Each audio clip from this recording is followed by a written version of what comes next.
fix it. So it Hello. did look when you left. So. What? Oh, never mind. Stream started. Hi guys. Yeah. Hello. Happy Monday. Yeah, Monday. I was talking about your camera focus. Now it's working, so everything is good. Yeah. Yay. That happens. Yep. All right. Set your trip. Begin. So welcome to Pineapple. I just got back from a weekend away, and as such, still kind of getting back into the swing of things. So why don't we go ahead and do introductions as per normal? So go ahead. We'll start with Dave, and then Carol and Tripper, and you can introduce yourselves quickly and tell us, what was the question? What was your favorite and least favorite genre of music? Current or yeah, I guess that's current. Every genre of music is always current. All right. Hi, I'm Dave. I'm one of the online M&M folks. My favorite genre of music, my wife likes to call it old man music. I like 60s and 70s classic rock. Gad rock. Gad rock, yes. Going up to the early 2000s, I guess. My least favorite is I'm gonna have to say country. I never could get into it. Carol? Next? Oh, I was next? Okay. I'm Carol. I'm the wife. The wife. Carol. The platonic Carol ideal as. of the wife. That's right. That's exactly Carol right. as the wife.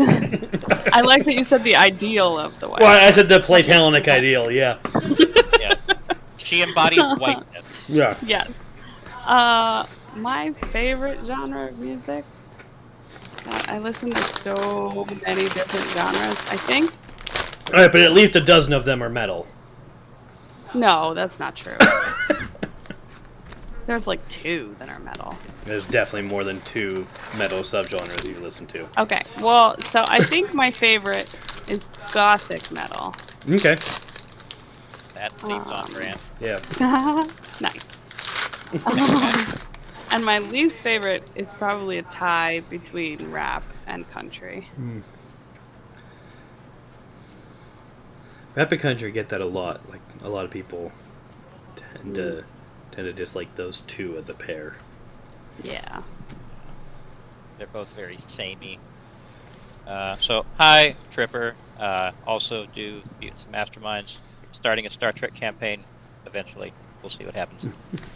So, favorite, for not being a dad, it's 60s, 70s, and 80s rock. So, dad music, I don't care.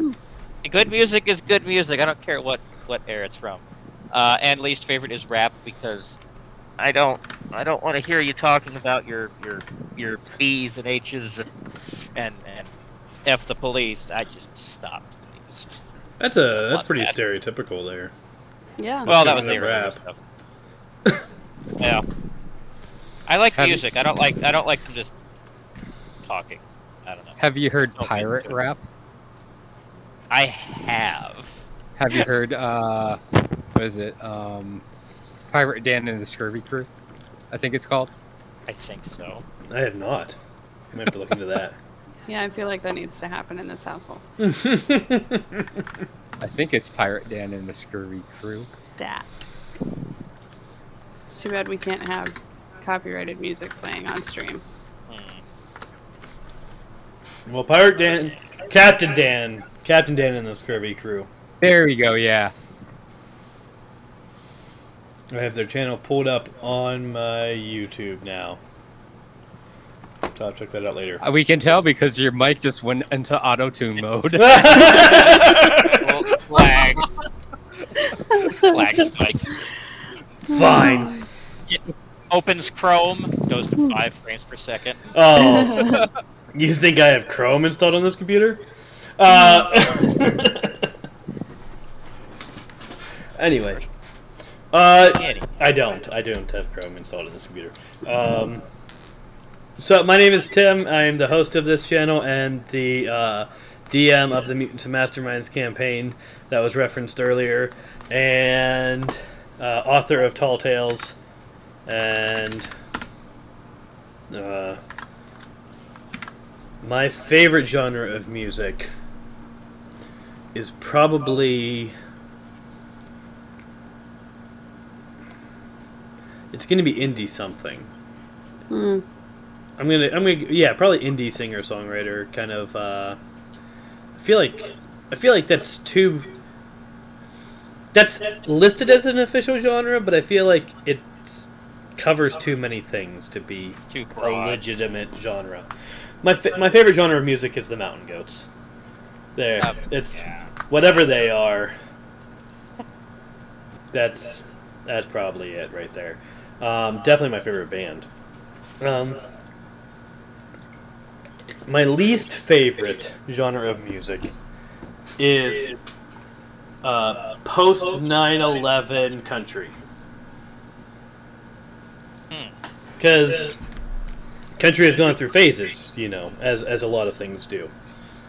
And it started out as rebel country, which is where you get your Johnny Cash, your a lot of your really early country acts that Willie Nelson, what's his name, Woody Guthrie, that type, kind of this where it was transitioning away from folk, and they were dealing with a lot of folk songs and folk issues and cultural stuff that was relevant to especially the mountains. And then eventually it kind of started to explore other ideas, and you got kind of started into getting modern country, which kind of ended with the Dixie Chicks, who are now just the Chicks, that general. And then 9/11 happened, and suddenly it was American flags and patriotism and pop with a twang is all it became. And so the pop with a twang crap, I'm not interested in. But yeah, most country before that I can kind of get into on some level. But So especially Wikipedia- rebel country. Wikipedia classifies the Mountain Goats as indie folk or folk rock. Yeah, all right. That checks Yeah. out. Yeah, that checks out. I do like various types of folk. I found out I ended up stumbling upon folk punk, and that was a life-changing moment there. Not to be confused with funk. No.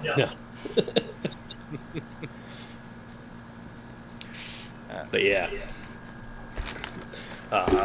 because I am into punk, and I've been into punk for a very long time, and so you get the folk and the punk together, and I'm very happy. Hmm. So these days, folk rock is Mumford and Sons. I love Mumford and Sons. I do like Mumford and Sons. I guess they're considered folk rock now. But folk punk, I was thinking more along the lines of Mischief Brew. It's a band that would be folk punk. And they have a lot of... They're from Philadelphia, and so a lot of their... a number of their songs kind of reference PA. But they're... So, Old Pennsyltucky. But they... Old Time Memory is the song that got me into them. So... But I have a lot. I had somebody asking me actually the other day. They were like, "Well, do you have this genre?" And I was like, "Almost certainly." I mean, I don't know if you know this, but my liked songs playlist that I have built specifically just to be songs that I download and have available to listen to in the car is just shy of 2,400 songs. Yeah. Yeah, I remember you trying to play that when we were at school, and there were a few times oh, can't play this song. Yeah, hold on a second, I gotta skip that. That still happens. It just happens in the car when the kids are there. Kids, yeah. Yes. Yes. Well, I listen to a lot of stuff, and some of it is not appropriate at a strictly conservative Baptist school, Or in front of children. or in front of small children. Yes. Hey, this is a school where I got in trouble for having played Pink Floyd while alone in the chapel. So Did you really? I was gonna Yes. say, and like in a Southern Baptist school, isn't like dancing bad too? No, they ain't that bad. At least not that I know of. Yeah, I don't actually know what Badler thinks of dancing, but I bet if we tried, we'd find out real quick. Yeah. No, it he wasn't meant to be controversial, folks, either. It wasn't him. It wasn't him that got mad Um. or upset about me playing the music. Someone else told him, and he told me, like, hey, it's not my thing. Yeah. But someone saw your post and was like, oh, you let students play Pink Floyd in the chapel? I'm just Yep, headphones. Yeah. Mhm. well, no one heard me. There was no one else in the building. Yeah. Well, someone obviously heard you. I No. posted about it on Facebook. Oh, okay. Well, that was your first. Yeah, mistake. there you go. That's probably. Well, See, what am I social supposed media to- gets people in trouble. It Yeah. does. True. Just assume. Just assume that social media is gonna get you in trouble. Yep. That's why I never post anymore. That's why I try not to post anymore. I don't always succeed. There's my timer. Oh, okay. I will be back. All right. When you get back, I'll talk to you when you get walk past then, because.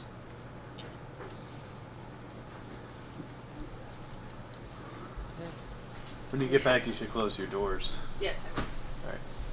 I'm hearing Tim twice. Yeah, I realized that was happening. But yeah. So while we're waiting, why don't we pitch Extra Life? I am proud to announce that we have reached just over half of the team's goal. Oh yeah, nice. Yeah, so real quick then, Extra Life, we normally plug it during. Oh my goodness, you know what it is? No, crap. Lag. No, it's, Super lag.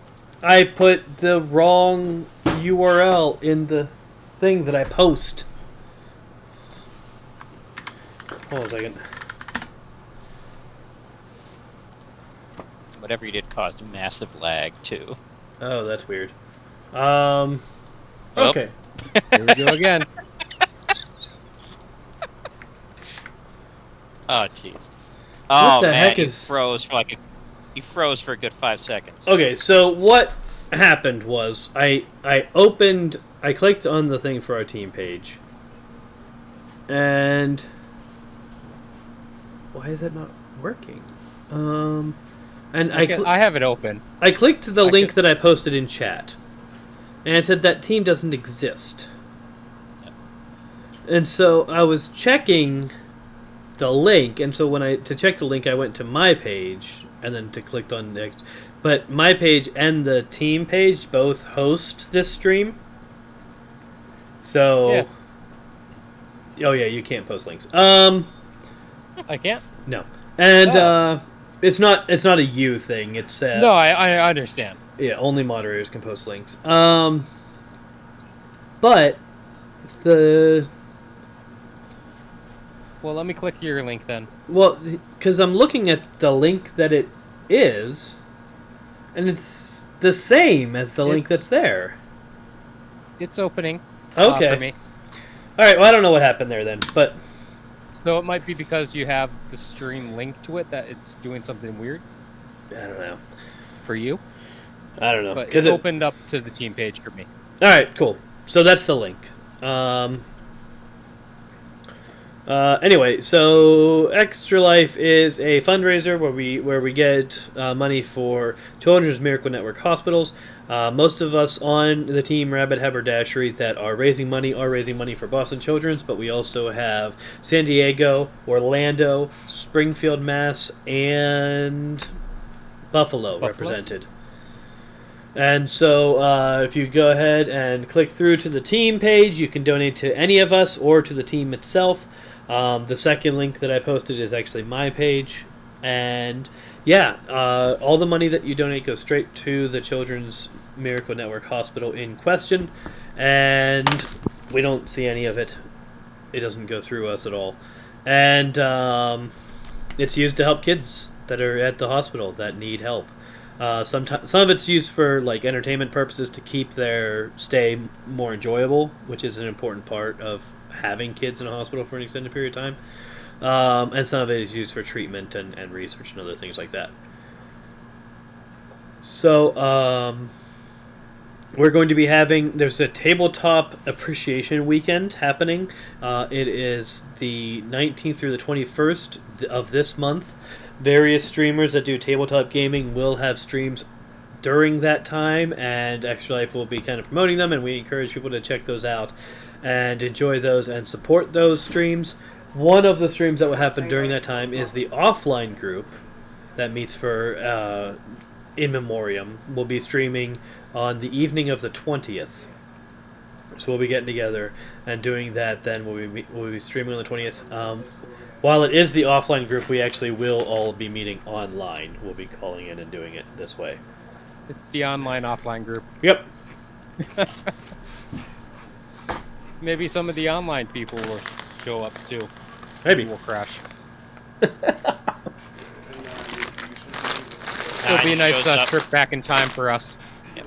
9 shows up, kills their price. Ah!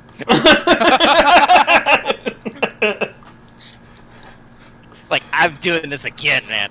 Whatever fallout we get, you get too. Yes. Is a serial killer of the same person across different realities. That seems like his MO. He would do that. Yeah. You deserve it. You deserve it. You deserve it. You deserve it. You deserve it. Oh man. So yeah, support that as we do that. Our actual game day event for this group is going to be on October 1st and 2nd. So official Actual Life Game Day is the first Saturday in November. And most people who are streaming their annual event will be doing it then, but we'll be doing it a month earlier because of scheduling issues. So first weekend in October, that'll be October 1st and 2nd, we'll be doing 8 a.m. to 8 p.m., 2 days in a row, to get the 24 hours in. And we're still kind of sorting out some details about what game that's going to be, but I haven't checked. It's the vote is tied right now. The vote is tied right now? Oh my goodness. We've only had 4 votes. No, we've had 8 votes. 8 votes now? Yeah, 4 and 4. Oh, it wasn't that the last Trust time me, I keep checking. I want to know whether I need to start prepping. Well, I mean, it probably doesn't hurt anything to start prepping either way. Yeah, I have a hard time with motivation, though, if there's not an actual deadline. So let's see here. Chris, Jacob, Tripper, and Coinless have voted for Star Trek. And Dave, Eric, Alex, and I have voted for In Memoriam. So we'll see what happens with that. Nothing against you, Trip. I just don't feel like learning a new game system on a stream. Well, He heard what the plan is. I want to have like 2 pre-sessions that are like we're in the academy, so we'll be learning it then. So by the game time, we're not going to be struggling through all the rules. Yeah. At least it'll get us a head start. That required reading then. The problem is between the keyboard and the chair. Yes, I use that a lot. It's a picnic. Yep. I do a lot of reading for work. But I thought kid, this through. I thought this through. So that's starting an entirely new system during stream would be a terrible idea. So that's why there's going to be like prologue type sessions, at least 2 of them, which is what I really need to prepare for because I'll be doing those next month. Right. Do I need to learn anything if I'm going to be the crewman that dies every episode? Yeah. You need to learn how to botch your rolls. Yeah. Yes. I can do that without any problem. I'll just channel my inner Matt. Oh. Oh no. Oh no. Shots have been fired, Matt. Oh, he's got so many holes in him by now. There's nothing left. He makes Swiss cheese look like a brick wall.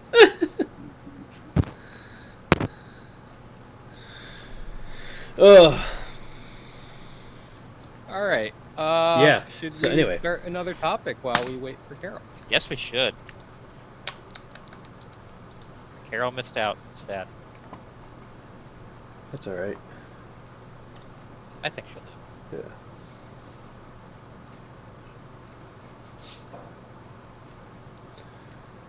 All right. So Tripper asked, "What's a popular TV show you could never get into?" Oh, there are so many. Yeah, there are a few for me.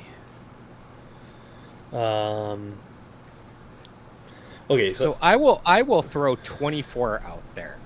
I watched like the first season and a half, and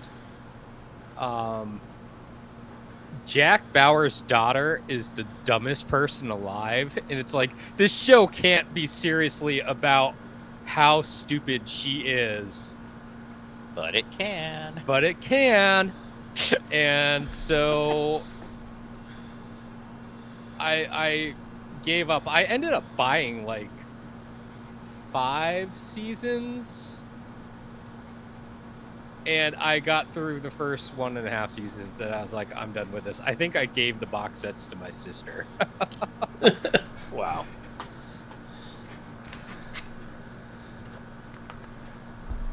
You know, I asked the question. I actually didn't have an answer. Rookie mistake. Well, So part of my problem is that I don't actually. Okay, you know what? I do know. There's one show that I know was popular that I know I never got into, and that was Friends. I couldn't get into Friends. I didn't try that hard, but I did sit down and watch bits and pieces of it, and I just never. It never clicked for me. And The Office, that's another one I know is popular. I think that's going to be my answer. Yeah, The Office. I've lived with multiple people. I lived with a few people who watched The Office religiously, and so I'd catch it occasionally, and I just could not get the hang of it. I feel like half the students I went to school with watched it. At least half. Yeah, probably. Oh, I forgot to Remember change. Olivia? Oh gosh. Yeah, I know. Olivia watched it. That was her thing. I would just say most of the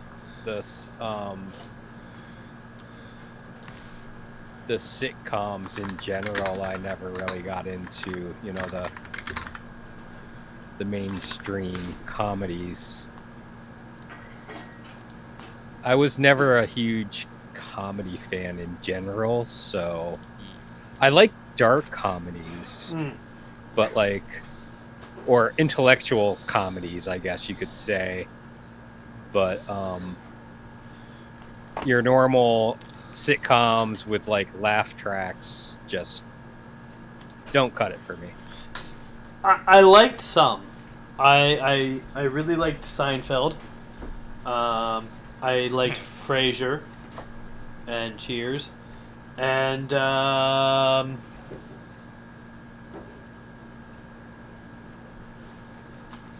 so all of those. Is that towel getting stained? No, Okay. I washed the dye out. Oh right. Cool. And Tim just went out of focus. Yeah. Oh, totally. Come on, fix it. No. Okay. No. I can fix this. There you go. All right. Hey! You're back. You're back. Hey. All right. Just flash a bright light Yep. on your screen in front of you, and then you're all set. Yeah. I would say that the comedies that you mentioned, And Drew Carey show. I loved the Drew they Carey were show. more. Oh yes, that. They show. were more intelligent with like the comedy was more of an intelligent writing. You just hear me say the Drew Carey show. Drew Carey actually probably was too. Yeah. Was still more of an advanced comedy than a lot of like the normal sitcoms. Okay, I think that like I liked the episodes of the Drew Carey show that I watched. But you know, Ryan Stiles was like my favorite character on that show. He was pretty great. Yes. I love his last name too. You would. No relation? No. Not even distant.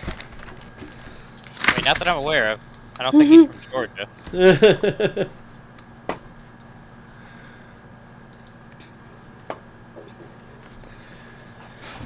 Yeah. We're talking about popular shows that we couldn't get into. Anything jump to mind for you, babe? Friends. Yeah. I also hated Seinfeld and The Office.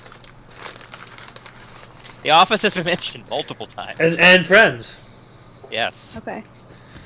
But I was saying that I really liked Seinfeld.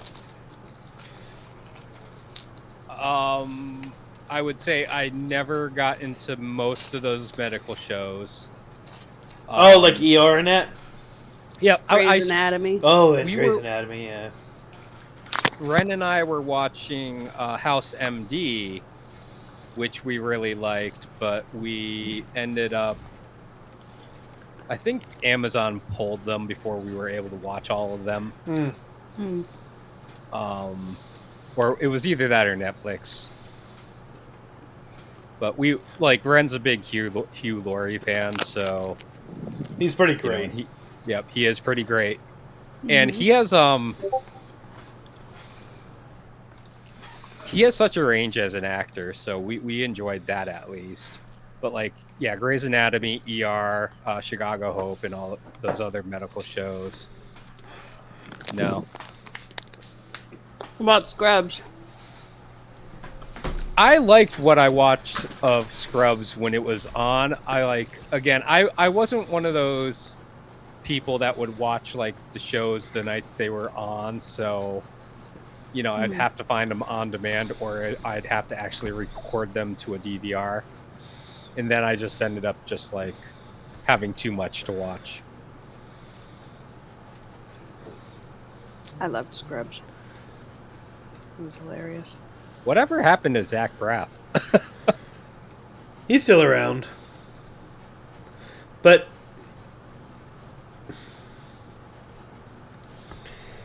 yeah, I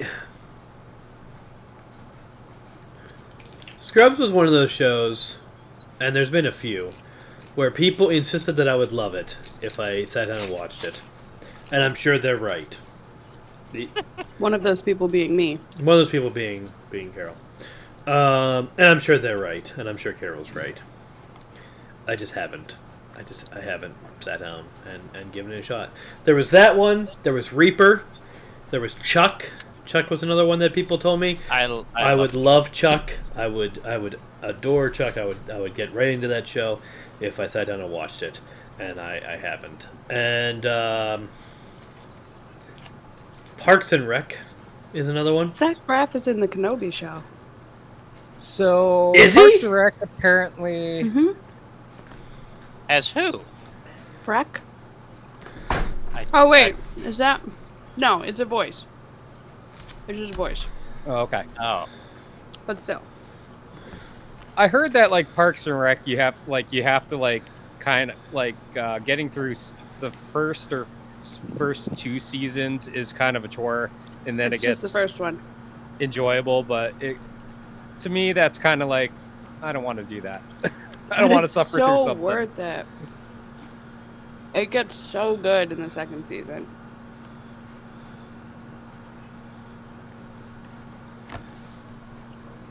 Yeah, so that's the problem, is that if a show... So this is one thing that I know about myself. If I start watching a show, and I I don't enjoy the first episode. If I really stretch myself, I can get through 2 episodes. If I'm not enjoying myself, I just check out and I don't watch any more of it. I never get around to watching any more of it. Now, Parks and Rec, I'm told, is great at the 2nd season. Yep. That the first season is not very good, and the 2nd season on is great. And as such, in order to watch that show and actually watch it, I almost certainly would need to start at the 2nd season. And Carol will not let me do that. Because she has I'll to let do you in do order. that. I told you I would let you do that. Oh, okay. Oh, But you got she will be permission. cringing the entire time. So I Yeah. I might enjoy it. But if the first season It's is a really great that bad, show. I really have to skip it. Which I actually think I did actually try the first episode, and I made it halfway through the first episode. So I really think I would need to skip to the 2nd season to even give it a real shot. Which is So- better than I did with Supernatural. I got, I think, 15 minutes into Supernatural. I think I watched. Well, you're most not a of the teenage first season girl, of, so. of Supernatural when it first aired. But There's nothing I- in Supernatural to attract a teenage girl. Jensen Ackles? I mean, I just... Ew. I mean, he didn't do it for Hey. you, but I mean, you definitely know people who it did. No, I don't. you mean Soldier Boy? Oh, I do. Yes, now Soldier Boy. Oh, trust me, I know at least a few, well, now they're in their 20s, but yes, they only liked Supernatural for Jensen Ackles. But no, I know a lot of people who really like it for the story. Like, who like it for the story, or for the world building, or for whatever. Mm-hmm. Missy, I think, is one of those. Yeah, Missy liked it for the story. She also liked what's his face, not Jensen, not even the other main guy. Oh, Jared No, or the guy that played Michael Dean Loki. Dean Morgan Loki? Negan The No, guy played Loki? Loki Yeah. was in that show? Tom Tom Hiddleston? Hiddleston. No, not that Loki. God, he was like a trickster. He wasn't actually called Loki. He was like a trickster that was like Loki. Oh, Yeah, well, I don't know enough about He had 3 About names. That's all I remember. I'm gonna have to look it up now. Mr. Mitzelblick. The only But, things I know about Supernatural is Jensen Ackles, and they died and went to hell multiple times. That's Yeah, it. that's the thing. Jeffrey Dean I- Morgan was the father. I feel like Yeah, no, it was. if you die and go to hell and then come back, at some point in that process, you would think, I think that I want to make a change in my life to make sure that next time I die, I don't go to hell. Like, I would think that would be become a priority, personally. Man, wouldn't it be fantastic if halfway through the show it became like just a Christian movie? And just got awful. Just completely awful. I am Here confident. comes the cast from God is Dead in. Just I am confident one of those friggin' Those are directed by. Where the heck? So, if you're not familiar with this, there are haunted Richard Spade houses. Jr., Let me that's his name. put this delicately as I can.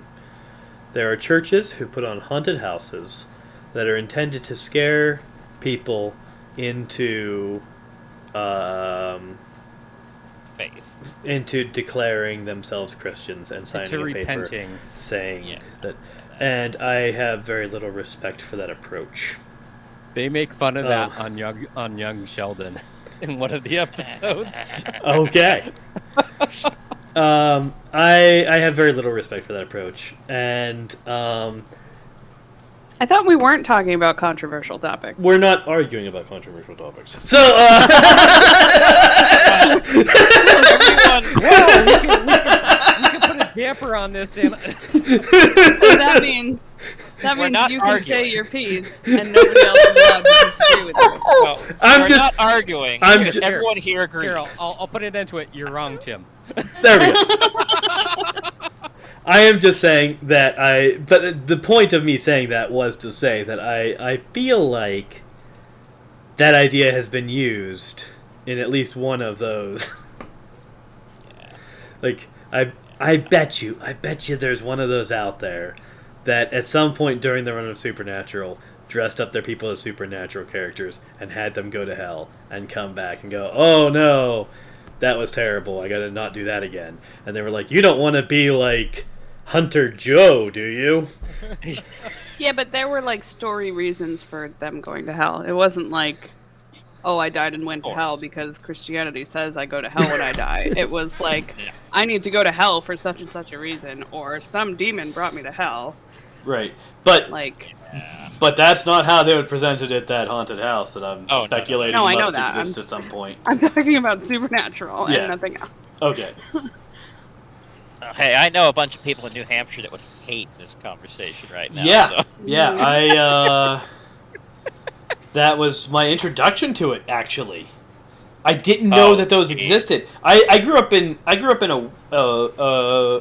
weird slice of Christianity, but not that specific weird slice of Christianity. And so I wasn't fully aware. Like, I knew about the Heaven's Gates and Hell's Flames show, which is, I guess, has some overlapping conceptual basis. But I didn't know about the haunted houses. I didn't know about the church-based haunted houses until I was at school, the school where I met Tripper. And while there, they were like, "Hey, this school that we're connected to is doing this. You should come in for this church. You should, this church we're connected to is doing this. You should go and volunteer." And I said, "Explain this to me," and they did. And I was like, "No, I'm not getting involved in that. Why are we getting involved in that?" So I definitely grew up in one of those churches and definitely wrote some of the plays for those things. Uh-oh. Because I didn't know any better. And it definitely damaged me. Oof. This was in Springfield? In Hamden. In Hamden? Without naming any churches, but it, Oh, you're going to have to tell me not. later. We're not. I'm sure people know. Anyone who lives... but yeah, no, yeah, Yeah, you'll have to tell me later. so I don't want to get too into the theological reasons why I don't agree with that approach. But I will note that church advertises getting 200 conversions a year and does not grow by 200 people a year. And I feel that is everything that you need to know about that approach. I'm gonna roll. Man, I could get in so much trouble if the wrong people saw this video. You didn't say it. I did, and they don't like me already. I'm rolling a die.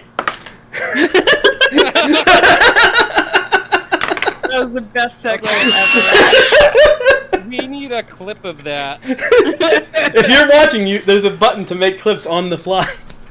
Oh, God. Oh. I think that wins the quote.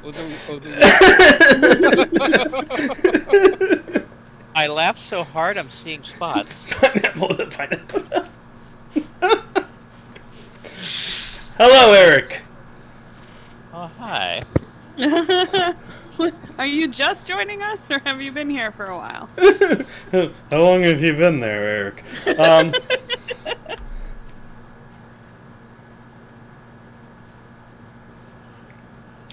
Is he typing? I don't know. Probably. It doesn't show that. There's a delay with the obviously too. Yeah, there is a delay with chat. There's a very long delay with the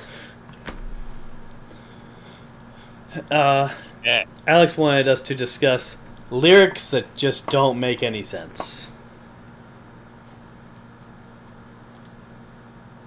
Let's see.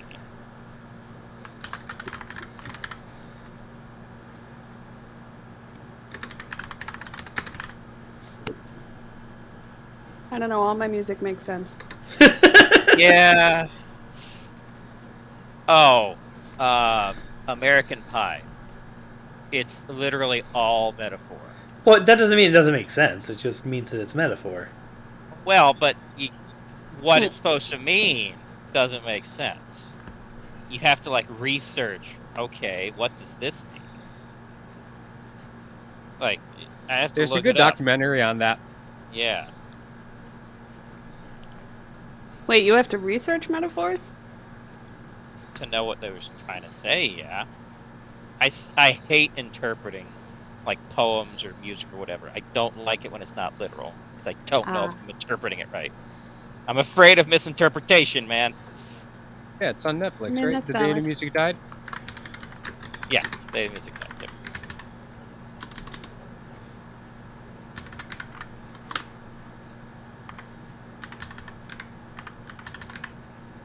Like, I've looked it up, like, some of those things they mention, like, it talks about specific events. Yeah. Like, the day the music died, I think it was like I don't remember who it was that died that was about. Buddy Holly, Yep. maybe? Buddy Holly and a Holly. couple other guys, yeah. Their plane crashed. Yeah. So, again, it's all metaphor. Like, it doesn't say Buddy Holly died in a plane crash. You just got to know what they're talking about to interpret it. And I don't, unless I look it up. Right. Well, I think the song is about a lot more than that anyway. Like, Oh, it is. Yeah, It is. It's like we didn't start the fire in that way. It's kind of an At analysis least we of didn't a start time the period. fire is pretty straightforward. I get that one. Yeah. Belgians in the Congo? Okay, I got that. I know my historical events, but like Jesus and taking the last train to the coast? What? I'm sorry. Can you illuminate that for me a little bit? Eric, are you coming into the call? No, of course No. he isn't. Hey diddle, if he's saying the hey diddle diddle, the cat and the fiddle. The cow jumped over the moon. Oh, Lord. What about the nursery rhyme? Yeah, does that count? I mean, it's a nursery rhyme. I mean, it probably, and I'm sure it means something. I don't know. I mean, I if don't know. you're talking about just like lyrics wise, Well, I think that's what she said. Lyrics that Um, just don't make any sense was the literal wording of the question of the topic. you know, I guess I Am the Walrus, Hmm. the Beatles, but Yeah. the fact that Who it's could like you? based on like Alice in Wonderland, right? So it definitely makes sense. So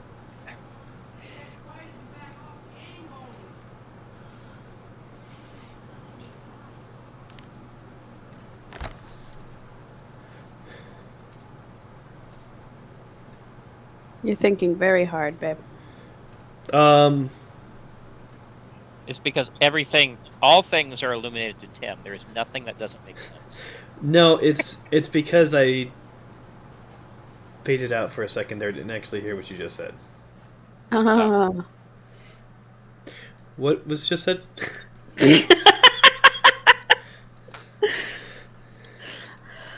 Oh dear. well, I threw out I Am the Walrus by the Beatles. Oh well, yeah. And Yellow Submarine and everything they wrote while they were high. Yes. Which was most everything. Which is most everything. They put out like 2.5 sober albums, and then I will say I just, and this is a controversial statement, but I'm going to say it anyway. Every single Beatles song that I have ever liked has been performed by somebody other than the Beatles. I have said that, and I got poo-pooed by a music teacher okay. who is a friend.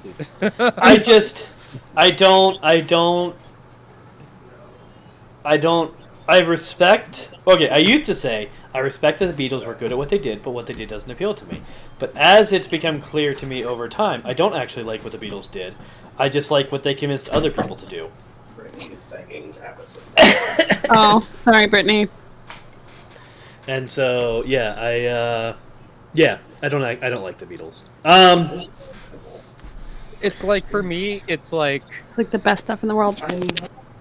I like Bob Dylan, but I just don't like when it's done by Bob Dylan. And it's he's singing it. like his lyrics are great, but I love it when like his music is covered. Have you heard the Basement Tapes? No, I haven't. Okay, the Basement Tapes is a project where Marcus Mumford and I believe Elvis Costello were the ringleaders of it.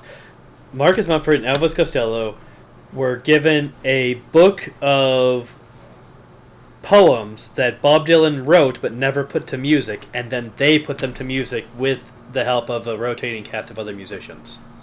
Oh, okay.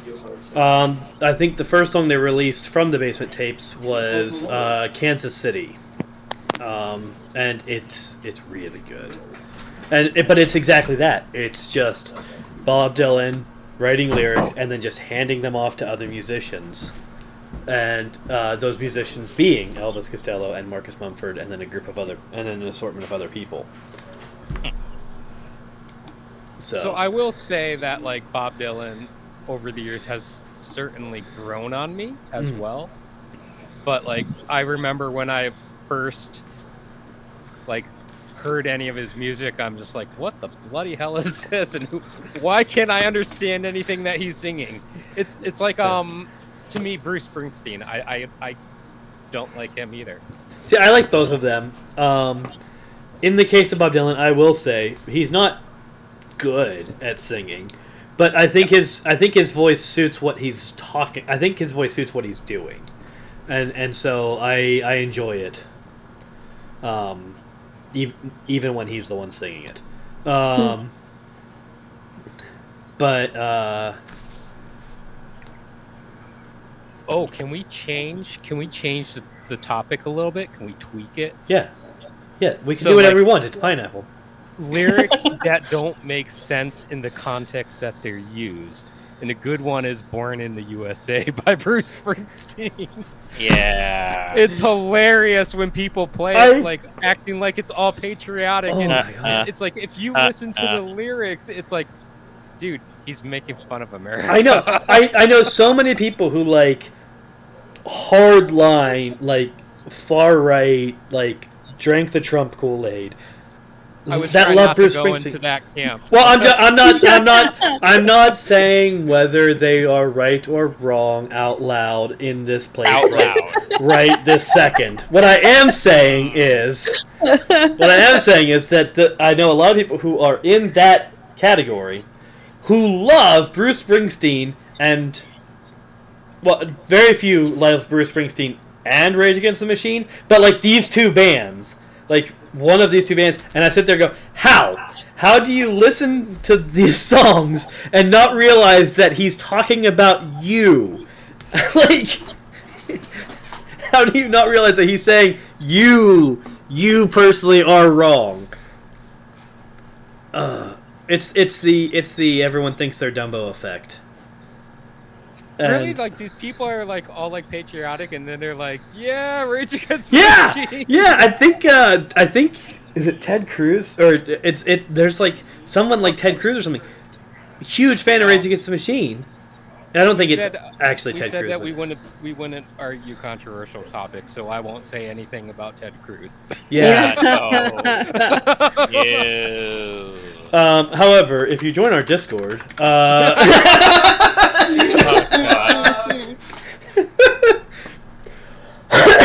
I avoid world affairs. Yeah, but we have a channel called World Affairs. Anyway, so, but yeah, and so they get a lot of these bands get people people who. There's another, actually, completely different category of people, mostly. There's some overlap. But Beastie Boys, Fight for Your Right.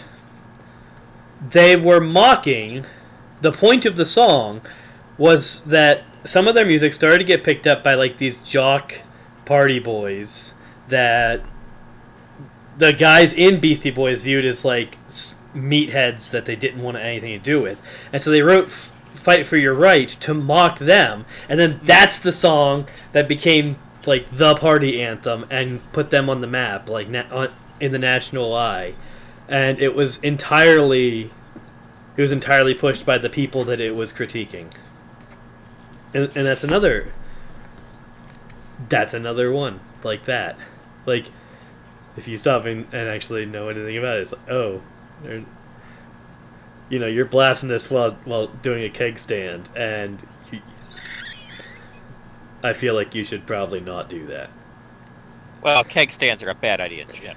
Well, I mean, that depends on what results you want. I mean, well, what results you want and what results are good do not have to be the same thing. Keg stands are a great solution if you want the results of a keg stand. You shouldn't want the results of a keg stand. And that, or we could just say, like, in terms of lyrics that don't make any sense, like most songs that were made, like most popular songs that have been made within the last 10 years. Yeah, there's that. But another one I wanted to mention in context was Hallelujah. Oh, yeah. Oh my god, Hallelujah is used in all the wrong places. Just all of them. Every place. If you can think of a place where Hallelujah should not be, it's there. It's there. 100%.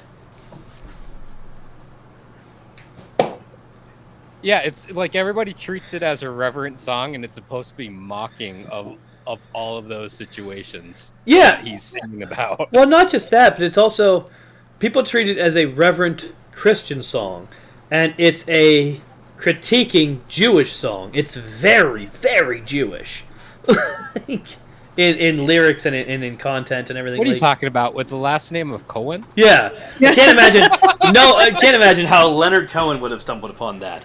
But like, it really is like, and people just don't even change the lyrics. We had one of our students did that for his senior recital. Are you serious? And I don't remember if he changed the lyrics or not. That's been like 5 Well, no offense, but I think that like Leonard Cohen has probably already covered everything because he keeps adding verses to that song. Yeah. Well, he doesn't anymore. He's been dead for some years now. But it's like the song with like 42 verses or something. it is a very the whole song is very long. He wrote, when he first wrote that song, it was enormous, and he pared it down. He was at one point the baffled king composing Hallelujah, and it was just. But yeah, well, one of the most popular versions of that song, adds certainty, like changes one line that changes the whole feel of parts of the song, because there's a line. The original, he says something about maybe there's a God above. And there's a version that covered it that said, I know that there's a God above. And that specific wording is the one that's used in a lot of Christian contexts. That's probably, I almost guarantee you, that got changed from singing it at a senior recital at a conservative Baptist school. Yeah, but the original was maybe. Like, he was just like, I don't even, But if there is, here's this. But yeah. That's. As for songs that don't make sense, though, as the original question, in its original form, there's a lot of songs I listen to that I don't get at first and have to look up. And the Mountain Goats, right, an unusually large percentage of those. I'll just come right out. I love the Mountain Goats, and when I know what he's talking about, it's great. And when I don't know what he's talking about, it's also great. But that second category happens quite a lot. Like,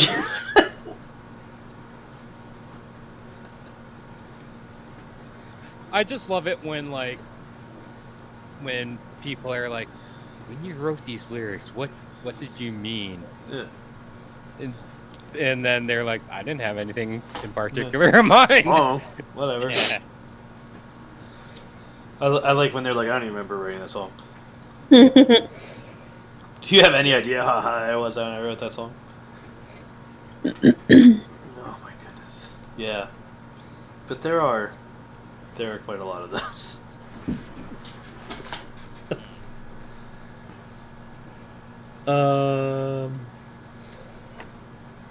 Yeah. Yeah, Or lyrics like that don't make any sense. Any of the 15 million revisions that Eddie Vedder makes up when he's singing any of his songs.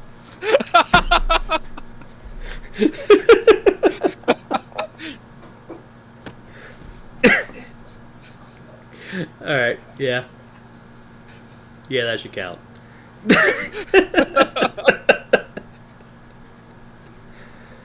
Because he doesn't know what he's singing. Oh. So do you remember the Holloways at all? Did you meet them before they moved? I don't think so. Okay, they were at Valley. Right. So Jen was one of the guitarists on the worship team.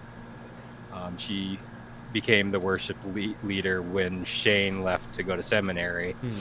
Well, you may recall that I was never actually attached to Valley Church. That is true. Yeah, I think they left before the church ended up closing, but like her husband Andrew hated Eddie Vedder. Oh, really? Like, yep.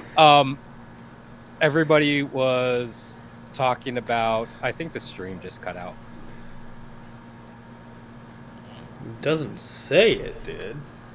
It says it's offline. What? Boo.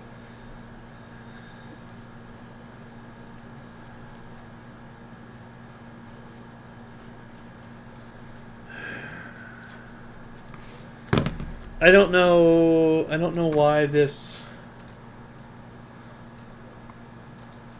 Yeah, the streaming links. The stream has ended. Mm-hmm. Oh, now it's saying reconnecting. Alright. It says it's reconnected now. I don't know how long it was disconnected. Thankfully, I don't think it was. It was only for like maybe a minute. I just Yeah. noticed it when I was talking that the stained glass panel came up, and I was like, the stream just went down. Mm-hmm. Man. Hi, folks, again. hello, welcome back. Hi. So we were talking. This is the second stream in a row that's done that, and I'm not very happy about it. Yep. We were talking about Eddie Vedder and talking how about Eddie a friend of ours or mine, he refused to watch that movie Into the Wild because Eddie Vedder did the soundtrack. Okay, but to be fair, Into the Wild was terrible. It was pretty awful too. Into the There Wild. were so many like reviews around it, like, oh, it's such a good movie and blah blah blah blah, and I was like, he is so stupid. Why would someone go and do something like that? I saw so many people that were just like, this is the best, and he's so great and he's so clever and like, it's such a tragedy and everything. It's like he thought he was too good for input, and he died because he wouldn't take any input, and like, that's the moral of this story. Is if you're gonna decide that you're too good for society and go live in a van in the middle of nowhere, you should probably, at the very least, humble yourself enough to read a book about how to do that, and successfully. That's the moral of that book and movie, and I don't think people get it. I did not enjoy that movie. I did not either. I did not like the character. Whatever his I don't name remember was. that movie. I say character. He was also a real person, and if I knew him in real life, I don't think I would have liked him either. But I did not like his characterization in the movie, and whatever of that was accurate was not endearing. Speed Racer played the guy in the movie. That's true. Emil, Hirsch, whatever his name is. Emil Hirsch? Yeah. Yeah. Yeah, the basic premise is dude decides he needs to get out of society, and so he moves into he just leaves. He just up and he leaves. leaves. And he starts living in a school bus, I think, that he finds school on the bus side of the in- road in Alaska, in the middle of nowhere, Alaska, and just tries to make a go of it, completely unprepared and unknowledgeable, and it does not work out for him. Spoiler alert. Okay. Spoiler alert. It didn't work. Yeah, he had to go home. Yep. Yeah. Exactly what happened. He went home all right. He wised up and went back to mommy. He went to the farm. No, what are you talking about? He bought the farm. Oof. But Hey. All right, let's roll. Tim, we really need a soundboard for this. Like We- yes, we do. So, we do need you know, a soundboard for this, and I don't know how to make that exist. So, Patreon is a thing. Patreon. I should pay somebody to make, like, people should give me money, and then I should pay them to make a soundboard. I don't know how Patreon relates to this, unless it's Dylan could make it. that. You have to buy a soundboard. Yeah. Yeah, I'm talking about people giving you money to buy a soundboard to make the stream better. Yes. So, which is what I just said. Oh my god. So You can actually do them with like stream decks too. You can just Yeah, our program it stream to deck play- is not big enough for that. If you get like one of the larger ones, you can just map like sound files to the different buttons. But Yeah. I need the sound files though. Okay, so my Patreon is under heavy revision and is not live right now, and so people can't give me money there. But they can give me money on Coffee with Kofi. I haven't. Given that they put a picture of a cup of coffee and says "Buy me a coffee," I assume that that's how they want it pronounced. Kofi is coffee, although it looks like Kofi. Ko-Fi. Bye. But I have one. I have a coffee account that you can give money to, and somehow we can. Well, if you give us money on coffee, we will turn that money into cool things for stream. Yeah. And I don't always know how that will happen, but it will happen. And you may be wondering, but Tim, why has it not happened yet? And the answer is no one has ever given me any money on coffee. So, And so that means that's on you. So you can turn that one around. Tim, why haven't you got this yet? Because you're a cheapskate. That's why.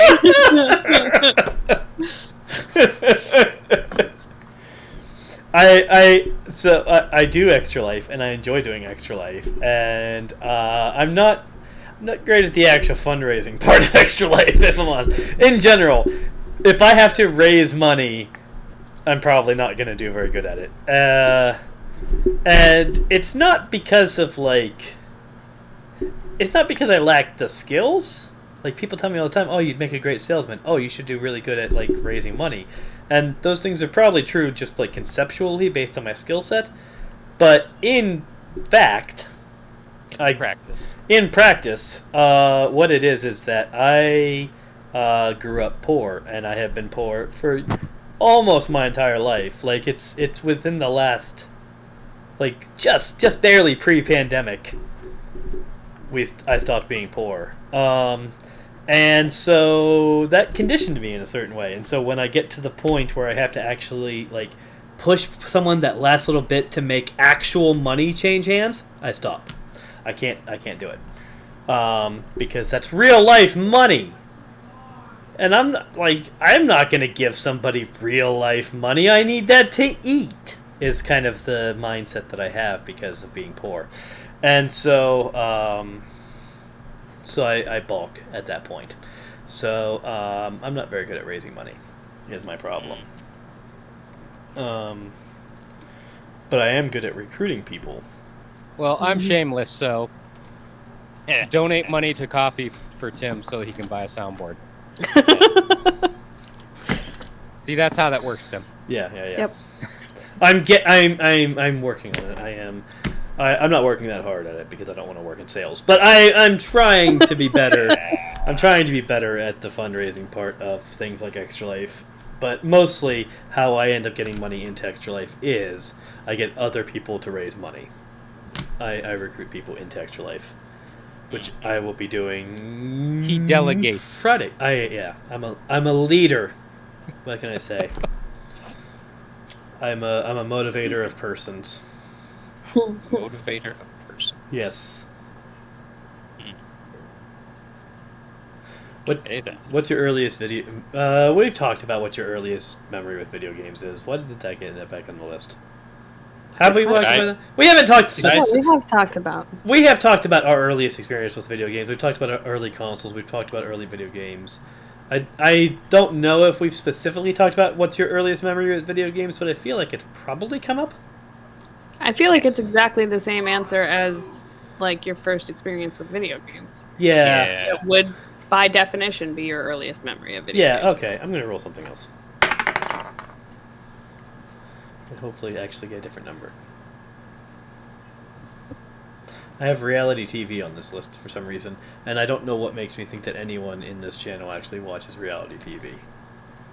I was going to say that, like, in the first topic of TV shows that we could never get into was any of those reality TV shows. we can't get into them? I just can't. I've definitely fallen down a hole into reality TV shows. Oh, you know, I guess the homesteading ones count, don't they? Yeah. Homestead Rescue is definitely a reality show. But also, like, I watched Survivor with our Axe group last year and got really into it. Oh, yeah, we did. I did. You watched the finale. Well, I was going to say, we did, like, do a thing with Survivor. Yeah. I did the poll. Well, when I say I did the poll, I was assigned a person. Yeah.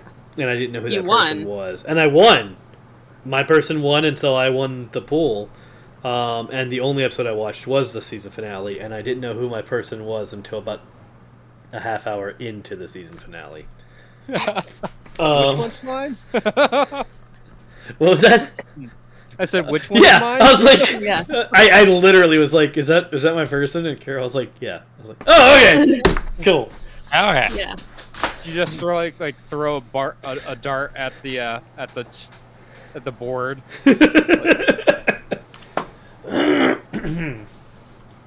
Yeah. So It's like the Super Bowl point spread boards where you're like you have to like buy your squares and stuff. And in high school, it'd be like I don't know. Here, I'll put money there. I won good money off one of those. And that's when I was paying attention to football. That I was not paying attention to football. I didn't even know the Super Bowl was coming up.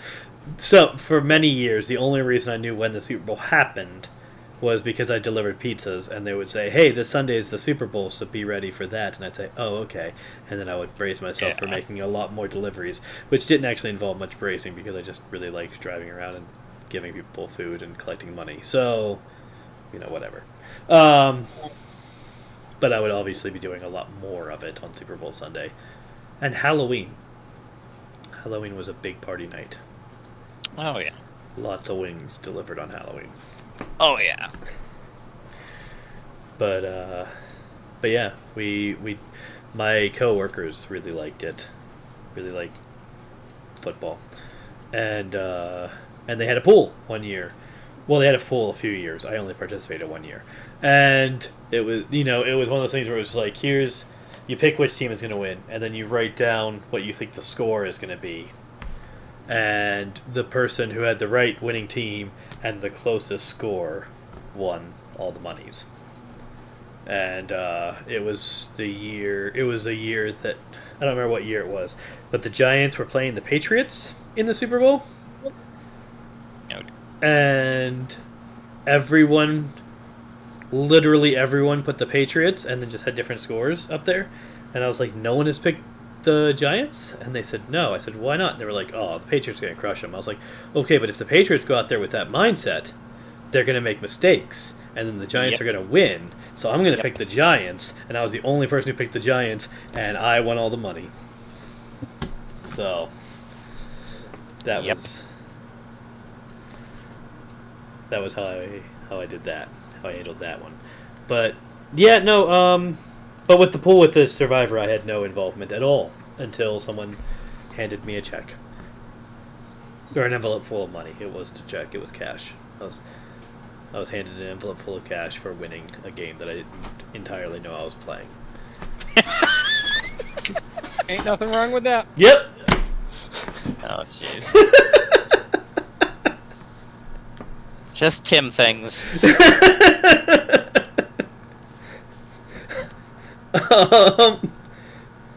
I actually auditioned for a reality TV show once. This was when I lived in Boston, and they were looking to start a reality TV show where it was supposed to be that, like, you were going to get dropped into a situation that was supposed to be like you woke up in the end of the world.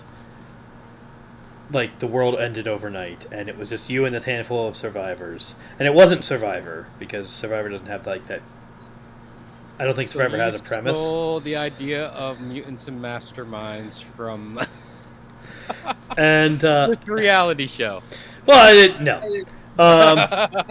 I did borrow some elements from Fallout. But no, I did not steal... Oh, definitely. I did not steal this from the show. But yeah, so it was supposed to be, you show up and the world has ended, and you have no people and you have no stuff, or it's just you and a handful of people, and you just have to figure out how to, like, do stuff. And they just and they were presenting it as kind of a social experiment. It was, we don't know how long it's going to take. It's really as long as it takes for you to kind of establish a society and figure out how to make contact with the outside world. Like, we're going to see how long that takes. And we're going to film the whole thing, and it's going to be done as a reality TV show.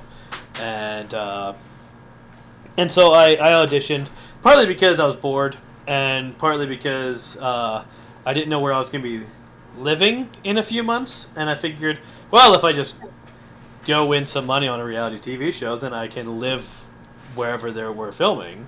And then when it's over, take the money I won and find somewhere else to live. And so, so it was really very just, let's just see what happens. I did not get onto the show. I did not make it past the first audition. They seemed very put off by the fact that I was not someone who really... We were talking about it, and it came, and my then current diagnosis of clinical apathy came up. Oh. And so I think they kind of thought, and they seemed to really check out at that point. And I think now, knowing what I know now about reality TV show, they were probably just like, well, this person isn't going to be useful for drama at all. And sent me home. Wait. But they never actually told me why I didn't make It's it all in. scripted anyways. They've scripted. Is it? Most of them, if not all of them. I knew it was heavily edited, but I didn't know if... No, they'll do things on purpose to try to get a rise out of people. Like, so they'll definitely direct. Like, even if it's not directly scripted for some, like, interactions, they will purposely put people in situations to get a certain outcome. Hmm. That makes sense. Yeah, that checks out. It does. I'm willing to believe that without any actual evidence. That's so unlike you. Yeah. It also has no effect on anything, whether I believe that or not. So. It's not. Yeah, I'm suddenly gonna stop watching all those reality TV shows I haven't been watching because I believe that. That'll hurt their ratings.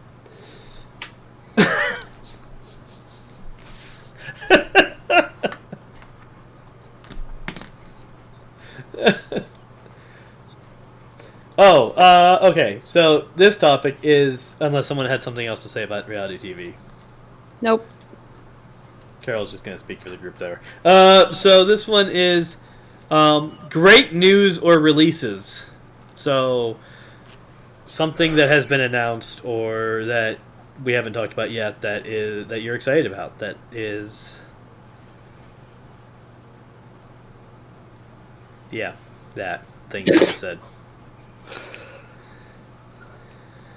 Sandman. Usually, I would have a bunch of answers for this, but I haven't been paying attention because I haven't had time. So,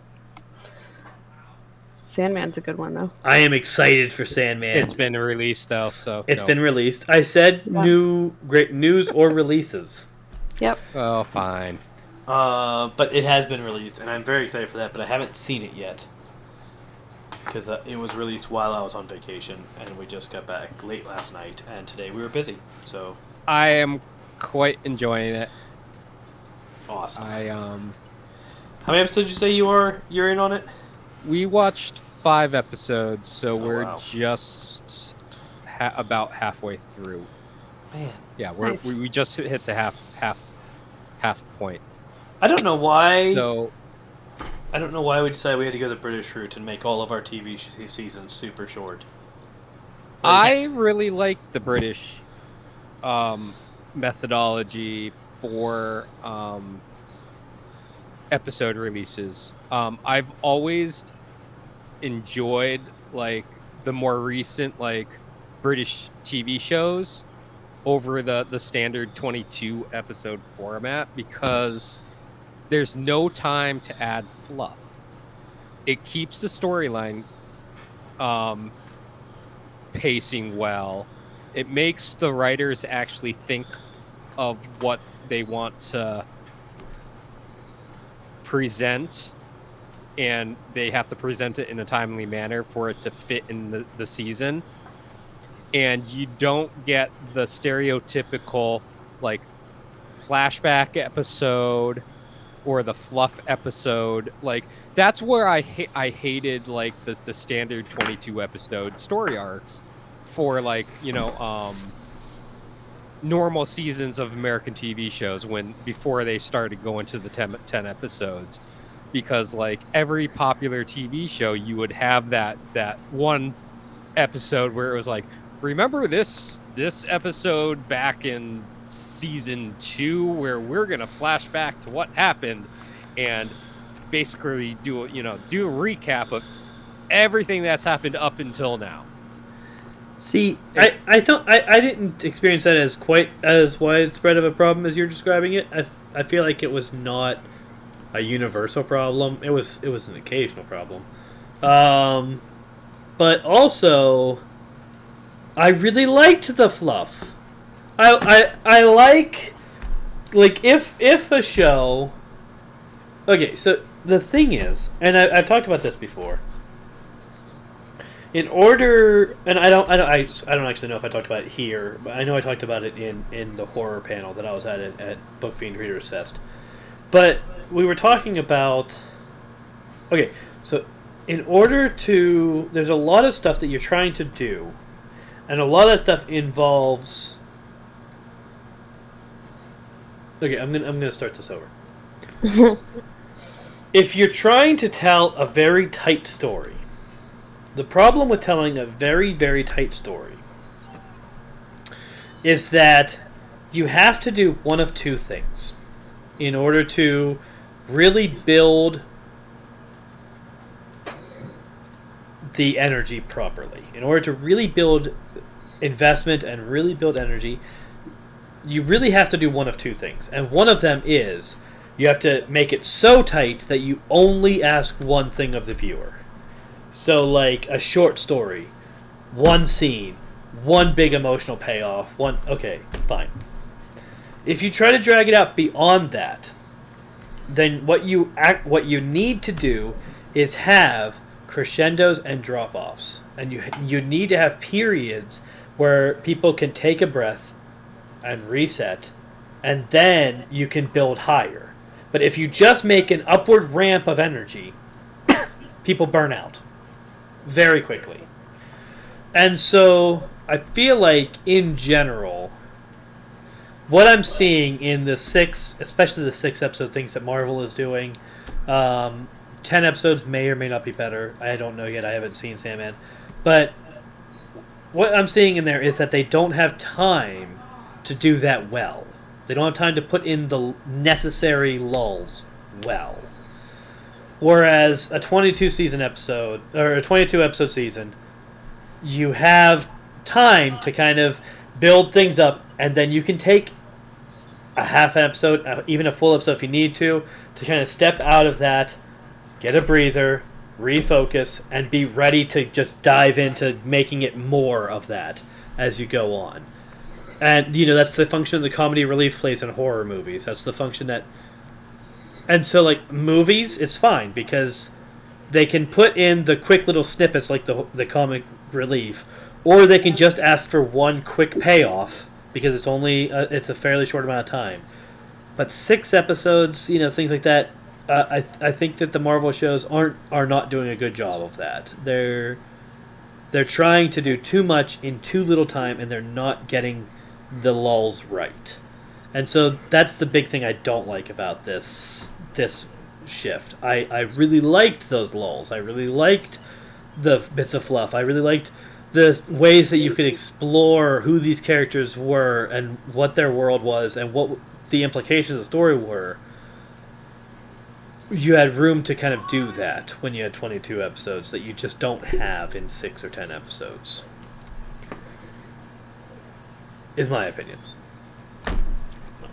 So, my counterpoint to that is those lull episodes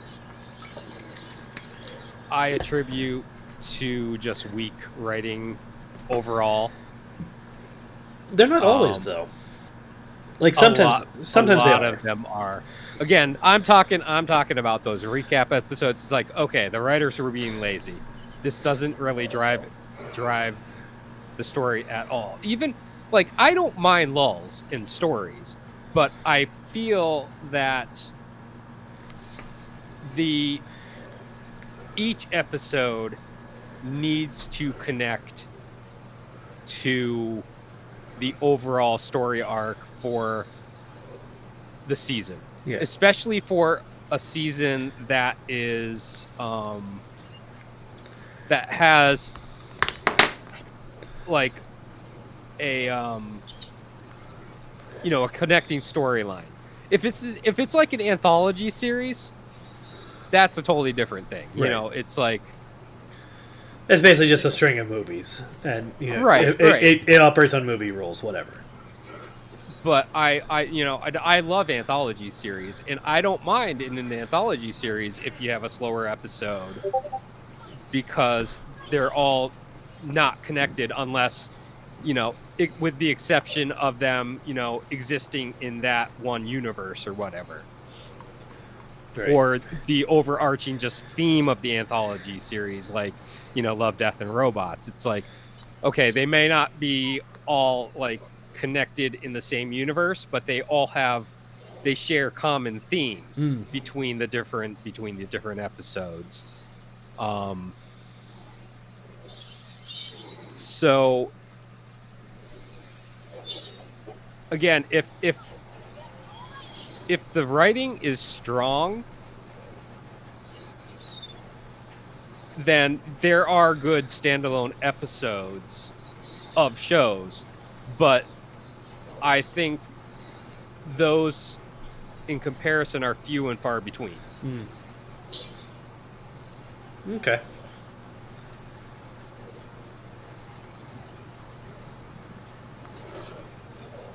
there any things you're looking forward to there, Tripper, Carol? Recent releases. I just watched Prey on Hulu. Oh, I've heard good things about that. That was really good. That is the best Predator movie since the original, possibly better than the original. I was going to say, is that an actual Predator, like, prequel? Yes. Okay. Set in, like, 1713 or something. Yeah, that was one thing that threw me, because when I saw the first trailer for it, they said it's the Predator's first hunt on Earth. when the Predator in the second movie is shown to have a Homo erectus skull. So, the first Predator hunt on Earth, by the requirement, has to be like 1.5 million years ago. Just ignore the canon. Don't worry. Just don't worry about it. Don't worry about it. And It's fine. It's fine. Is the Frenchman in this one? Yes, there are French in this one. And there will be a ship captain? There are no ship captains. This is set in like the Great Plains. Okay.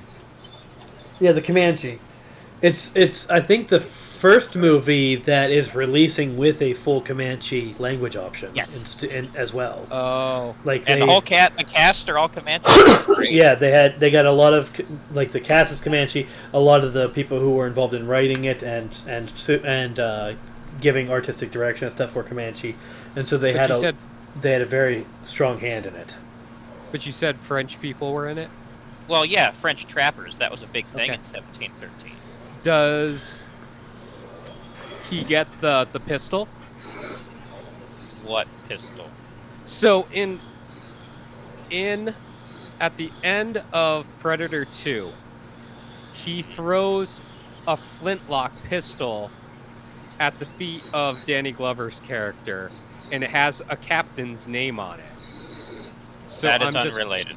That's okay. unrelated. I'm just curious to see if that is like if there's that Predator 2 Easter egg, and it has it has the guy's name on it.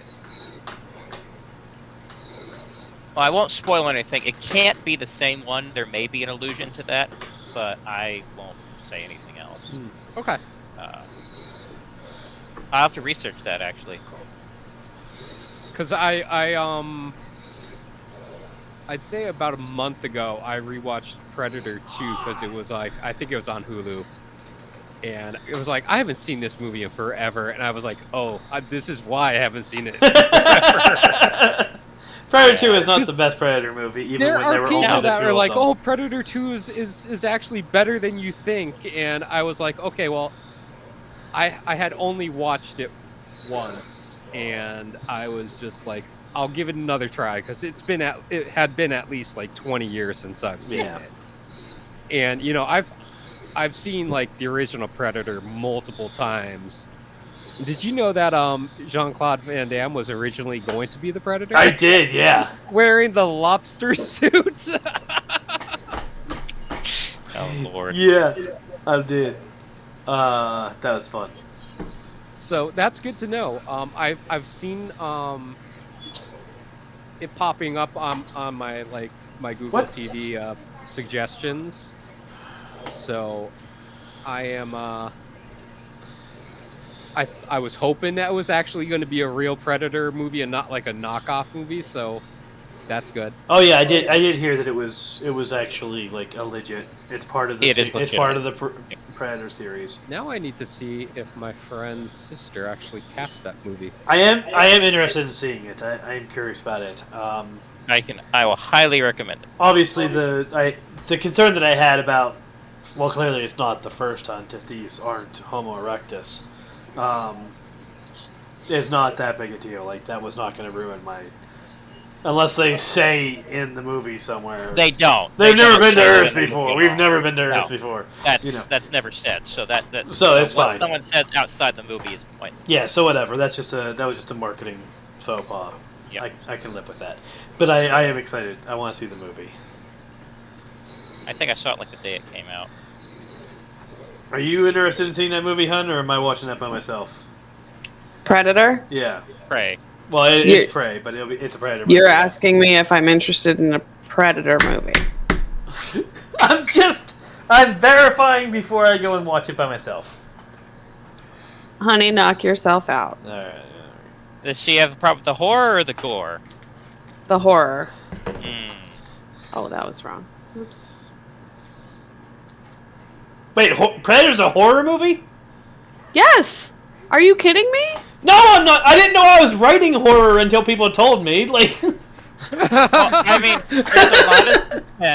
there's a lot of suspense. There's a lot of people getting brutally slaughtered by a Usually horror literally, suspense. literally invisible alien. So Yeah. yes, It's terrifying. There's I a lot of gore. I just classified that as an action movie in my head. Well, it's action horror, Frank. Really, action horror, suspense, all three. It's like if you look it up, I will look it up right now. Is Prey a horror movie? Yeah. Yes, Prey is a horror movie. Like I don't know. I know it is. I know it is. But I What need to genre verify is it. Predator? Yeah, horror, thriller, action, science fiction, adventure. Oh, look at that. Ta-da! Yeah. Yes. Okay. So Wikipedia says American science fiction action film. But look at where the genre is listed.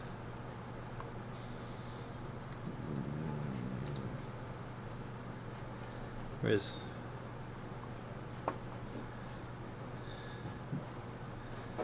I don't see genre anywhere. But yeah, okay. So yeah, I didn't know that was supposed to be a horror movie. I didn't find it. Yep. Well, nothing scares you, so That's Except aliens, which makes it weird that it doesn't scare you. it is an alien. it. Yeah. Okay. So to be very clear, I am not actually. I'm not afraid of aliens as a concept. Okay. I am what triggers my very specific fear is aliens showing up and acting nice and people trusting them. No. So you're not going to watch Paul? I have not watched Paul. But like yeah, so like E.T. E.T. is not a movie that sits well with me. I'm fine with like Independence Day. Independence Day is very straightforward. The aliens show up and they're like, "Hey, we flew all this way to kill all of you for inscrutable reasons." And it's like, "Got it. Let's do this." E.T. shows up as like, "Oh, I'm a really nice guy. We just kind of came by here because we were bored, so we flew many millions of light years to come poke around on your planet and then leave, and I'm just gonna hang out here and hide among your stuffed animals." No! That's it! But No. So, I don't trust it. So the I don't trust them. Trek. I'm about to say, so the ending of Star Trek First Contact to you is terrifying. Yeah, not great. The rest of Star Trek, like when you jump into Star Trek, we're out there. Like we're out there. Like we're out in space and we're just kind of operating in this whole thing. And it's whatever. We have at some point we apparently built a galactic society that we're a part of and these other aliens are a part of, and this is just how that society functions. Whatever. Carol, plug your ears for a second. Uh-oh. So Tim is basically the agent in season 2 of Picard.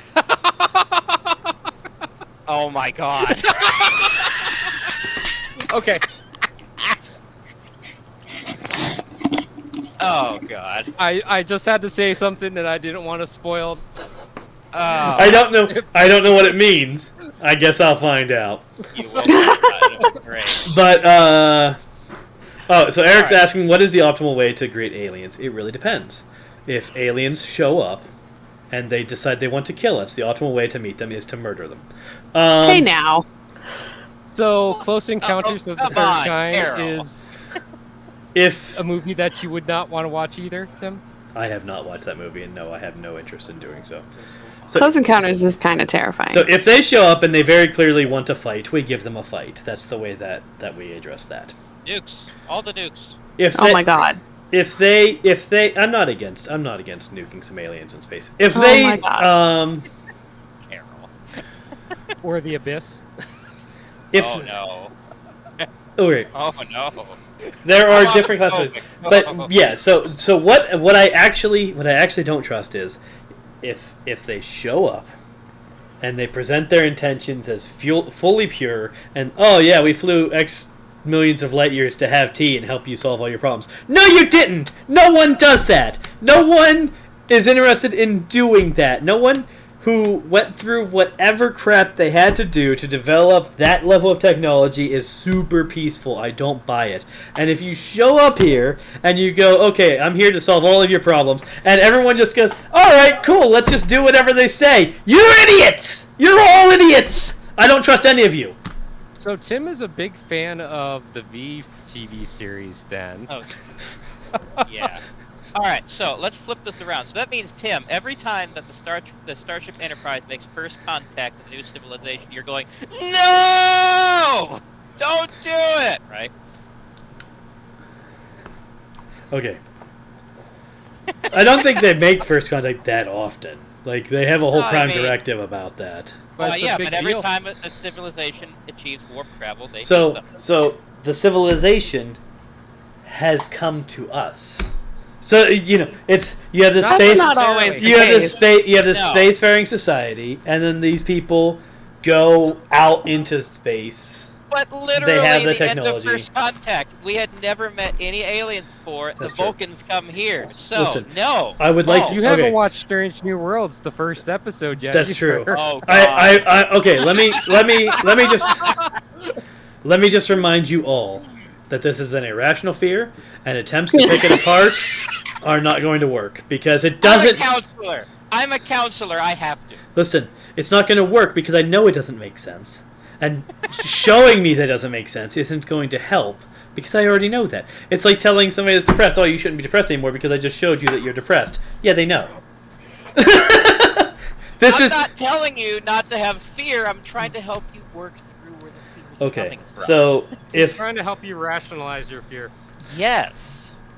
if I'm not telling you just you're stupid. I'm saying, okay, let's work All right. through this. if E.T. had showed up in my closet, how I would have worked through it was to murder him, and that would have been the end of that movie. Carol, you okay with this?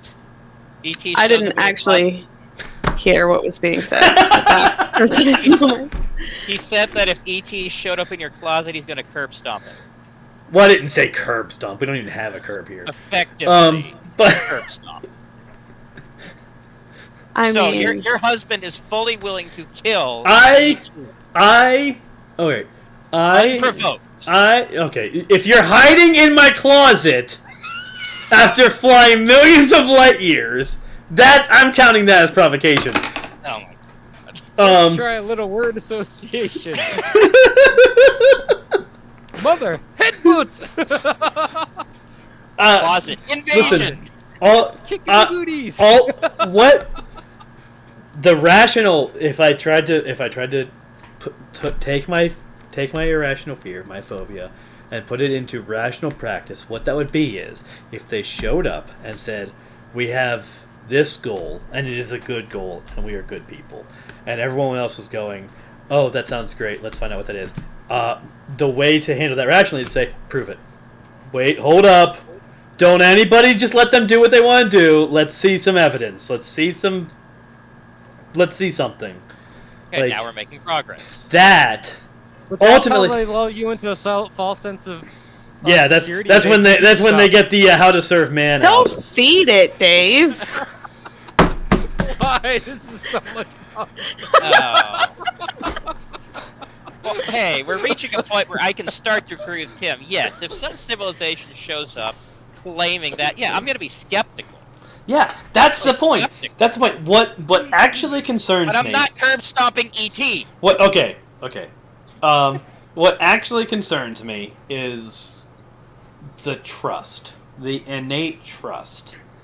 Like, you broke into my house and you're hiding in my closet. We need to deal with this situation. I'm not going to deal with it well.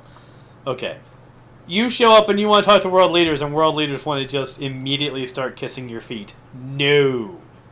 I don't trust any of that. If you're going to sign us over to people that you trust just because they flew here from space, like, coming here from the next galaxy over is not valid proof of good intentions. So to unfortunately feed into Tim's thing. Well, listen, it's no. like, the- it's like the natives, like when all these Europeans suddenly showed up with great intentions. Yeah, that turned out real well for them. So listen, Eric is saying if they can fly to us, we are screwed whether we want to fight them or not because they have the edge. I'm going to put out there that if they can die, then they can be killed. If it bleeds, we If can it bleeds, we can kill it, and I don't want to hear nothing about how we can't do it. That's defeatist talk, Eric. And suddenly Tim was pro-gun. No, I'm not pro-gun. I'm much too creative for that. Pineapple. Pineapple. Oh, jeez. So suddenly Tim was pro-nuke. So We're just gonna have to have a conversation later. That's all. Oh, no. we've talked about this topic before.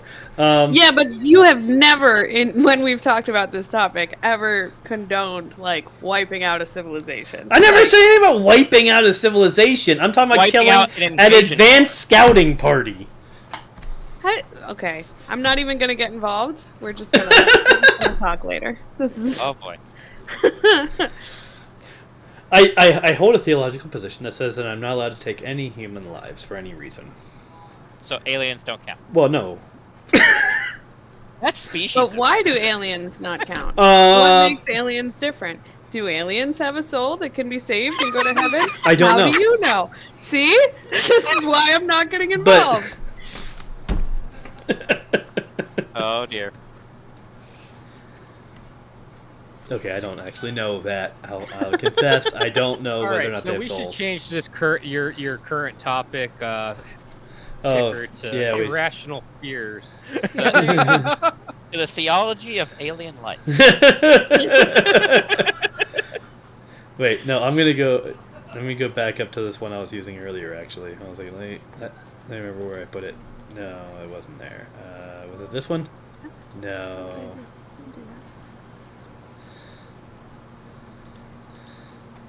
Although, obviously, elevator music would also be appropriate. I'm just gonna do this one for right now. So It's just an empty box. well, it takes a second to update. Oh.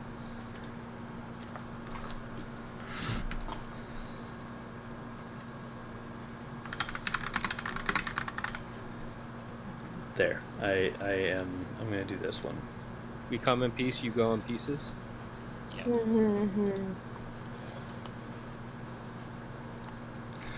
right.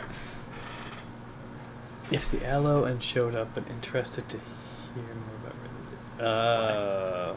If aliens showed up, but they are interested to hear more about religion. Okay. Oh, no. There you go. Oh, no. Good job, Eric. It's all about how you introduce it. It's all about how they introduce themselves. That's the whole thing. I don't think it is. It is. I'm pretty sure it's not. 100%. I'm What pretty if sure they're just Jesus like- wasn't what if they're like, just oh like- no, you did it wrong. Sorry. What if they're just like interstellar Jehovah's Witnesses? Oh, jeez. Immediate nuke. Immediate nuke. Oh. Whoa, we can't say that. No, That's, like absolutely inappropriate. Jehovah's Witnesses are.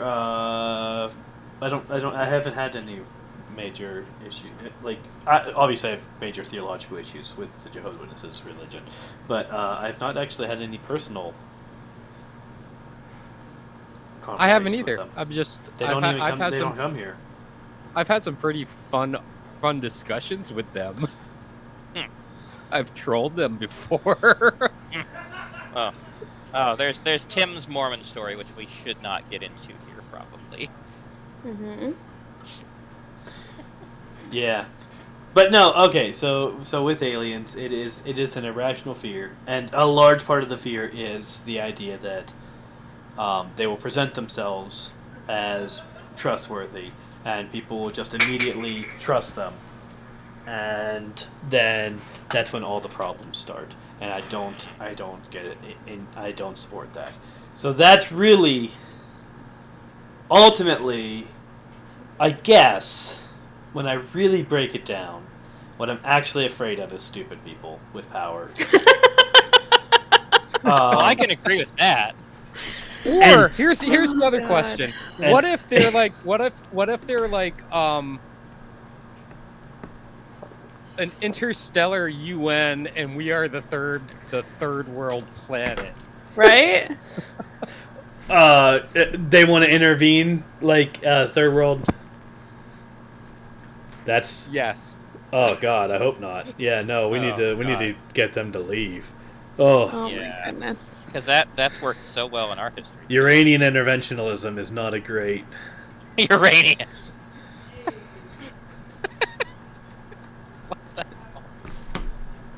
We're just going deeper and deeper Oh, we are. and deeper.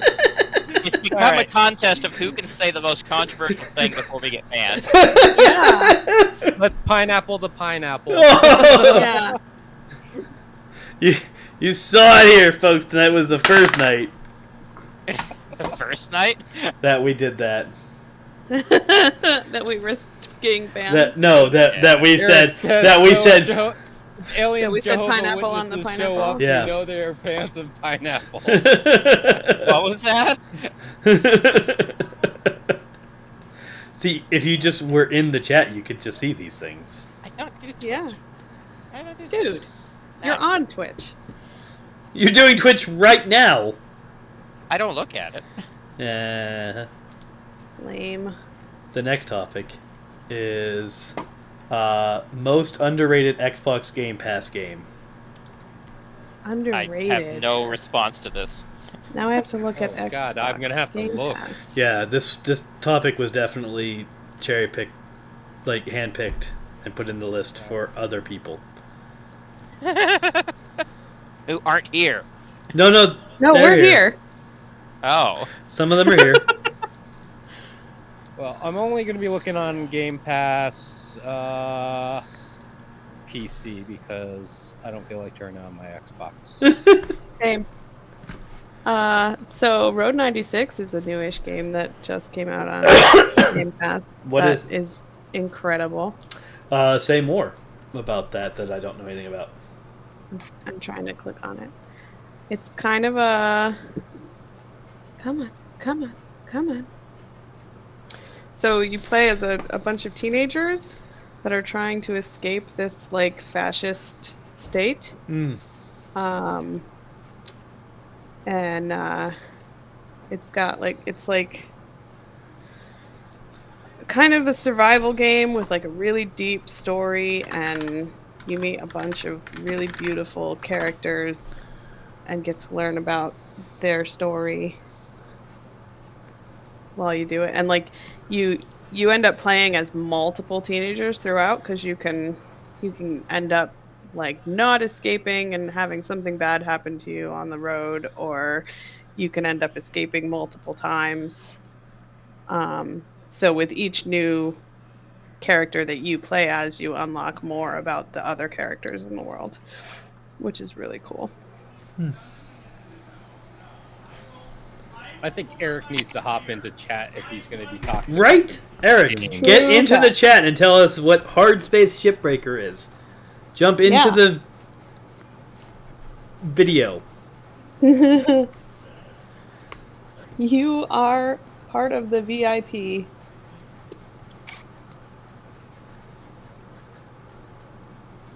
If your wife questions you, just say they need me. True. I've been summoned.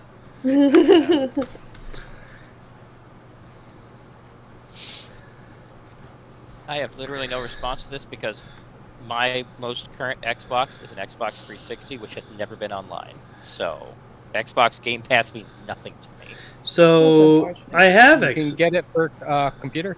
I don't have Yeah. Xbox Game Pass. She has Xbox Game Pass, and I occasionally play on it. I don't even know what's on there. I think that's how, do we? Yeah, no, we own Fallout 4. No, we own that multiple times. What's that? So Go ahead. if you have an Xbox ID, she can sign in to your computer on her Xbox ID, load whatever game from Game Pass, and then go offline, and you can play those games on your PC. Mhm. Yeah, we just haven't done that. Yeah.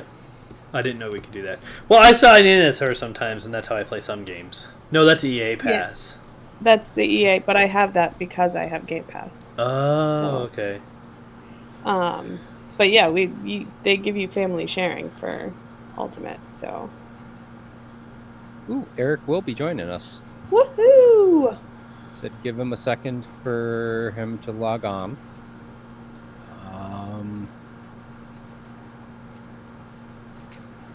I'm looking for more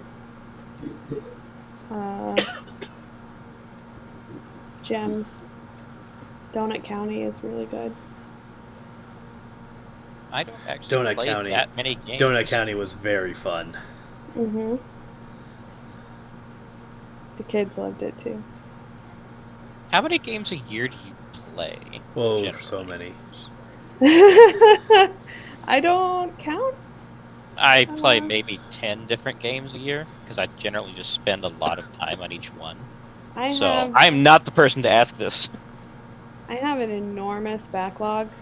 I do too. Games. I just keep returning to the same ones. Yeah, I play new games like once or twice a week. Jeez. A friend just bought me a new game, Fire Emblem 3 Houses. I'll be starting that tomorrow. I have heard good things about Fire Emblem. I've heard that people mention that one. Yeah, this one. He said it was similar to Advance Wars, and that sold me on it because I love the Advance Wars game. I'm very sad there's not been one in like 15 years. Did I finish my beer? Now it'd be like Switch Wars, but sad whatever. face. I gotta look up hard space. Hard space. Well, so Eric said hard space, Shipbreaker. I don't know if those are two different games or one game. No, it's one game. It's hard space : Shipbreaker. Okay, yeah, but he's apparently signing in and will tell us more about it. Yes. Oh dang! Cursed Microsoft, and you're back to top when I go back. Yeah. Feature. So it seems like you are salvaging stuff in space. Mm-hmm. Shipbreaker makes sense. Yep.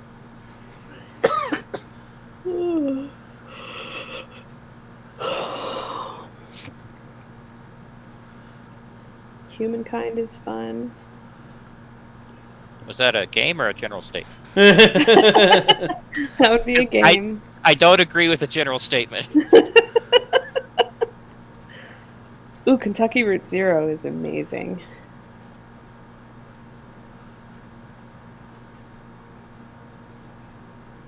I got so many games. I've got story game. All the Witcher games. I've got Nier Automata.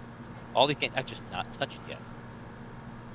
It's supposed to be great. I just never feel like playing them. Meanwhile, I'm replaying Railroad Tycoon 2, which came out in 1998. Ooh, I need to try Edge of Eternity sometime.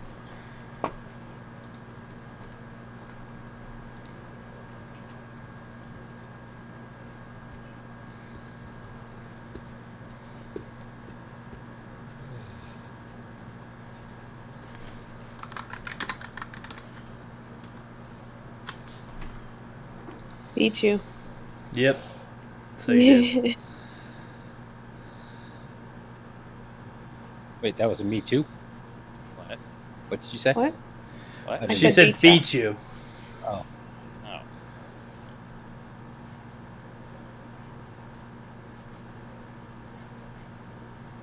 He posted in Headhunters Online looking for the link. Yep.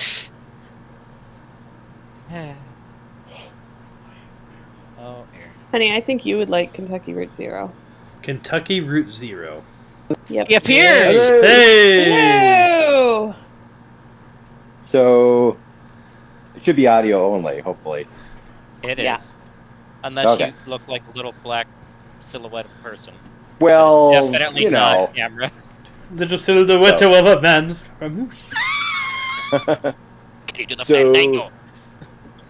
Where am I at? Where are we at? All right, so Uh, you can introduce yourself and tell us what your favorite and least favorite music genre is, because that's how we all introduce ourselves tonight. And then you can jump 2 hours into, ago. and then you 2 can, whole and then hours you ago. can jump into explaining Hard Space Shipbreaker. Okay. My name's Eric. I like long walks on the beach, and and no. This isn't that kind of show. It's not that kind of show. No. Let's see. What type of music do I like? I don't prescribe to one type of music. I'm a friend of all the types of music, so I guess I don't answer that question that well. But like, what music do you gravitate to the most? Really? You know, as I'm getting older, I'm gonna say it, and I have nothing to back it up. But I like country a little more. Oh no. Is that okay? Oh no. Is that okay? Opposite Get of out. most Okay. people here. Get out. Yeah. Leave. Talk to you on Thursday. Nice. I mean, I liked alternative a lot more, and I still won't mind hearing it on. But anyway, I'm glad. Maybe it's best that I missed that part of the session. Otherwise, it would just cause more controversy. So let's focus on Hard Space Shipbreaker. It's a great game that I thought I would hate, and it's on Xbox Game Pass. I think everyone should play it. It's a puzzle game that has a story, so figure that out. It's where you are essentially like a blue collar worker, and you're trying to like your job is like old spaceships will come in, and you're supposed to like chop them up and like recycle them. Like this is a part that can be recycled. This has to be melted down, and the employees, like if you work for this mega corporation, everyone hates them. Your boss is like a jerk, and you know everyone's just kind of on the radio, just talking stuff on the, and then you're cutting apart the ship, but no one really teaches you how to do your job. So you're like, oh, if I cut that, I cut the fuel line, the whole like the thing explodes. Like, oh, that would have been nice for someone to tell me, or oh, when I pull the reactor out, like I've got 30 seconds before the whole thing detonates, and like, and they do. So you're like up to your eyeballs in debt. You're like indentured servitude. So you owe like $120 billion. And that's not even an exaggeration. Like that's the actual number you owe. And so each day you're like, if you do a good job, you're like maybe making 200K towards your debt, and then so you're working your way through that. But as you get better, you get better at the stuff of that. It's just got a good plot to it, and then it's a lot of thinking. So it's a puzzle game, so you kind of go in there, but it's chill. They play a little chill music. You just floating around, doing their stuff, working through your shifts, and it's got a great storyline to it. So I tell everyone, like, give it a solid 30 minutes. You probably like it. And then as you get along, further along, you play against so you'll get a ship that has like an AI on it, and they're like, oh, AI is against the rules, but so the ship's like you're cutting apart Hal, so you can just like think of all the other things, like Hal's like trying not to be cut apart, so you're kind of like, but my job is to cut you apart, and it's like, what are you doing, Hal? And like Hal's like pressurizing the room, and like, son of a bitch, because like shoot me out the airlock. I'm like, so or it's like, oh, it's gonna be nasty, and like decide to overload the reactor, and you're like, bitch. So yeah, so the ship's actively working against you to cut it apart. So anyways, great game, give it a shot. I thought it was awesome. Would you like to be dissected alive? No, it poses those questions for you, and then they talk about unions and getting union. I don't want to ruin the whole plot and all that, but it touches upon a lot of spoilers in front of Carol. Yep. No, well, give it a shot. It's really just a puzzle game at its core, because you're sitting out there going, how do I chop this up to make the most money? Because I want to make money, because I want to pay my debt and get out of this place. So, anyways, my elevator pitch. What's everyone else's game? It's a long elevator ride. I've said like 4 different Hey, games. it's a Mass Effect elevator ride, okay? I don't have Game Pass. I've never used Game Pass, so I have no answer. It's like $1 for the first month or two. I And- understand, but I just don't play enough different games to make it worthwhile. Oh man, it's like $1. I have enough games that I need to play. I have enough games that I need to finish. That's true. I get that. Of the same camp. My log is not. Dave wins the title of gold for the amount of, but I probably on the podium with the amount of games in my Steam backlog. Let me go on GOG. It says I have. GOG, I got like 4 games on it. I've got They're like good game. Well, 20 it backlog. compiles all my games across my different accounts on GOG. Oh, that's So handy. it says 1,020. Good God. 1,000. But are those free games? Those gotta be.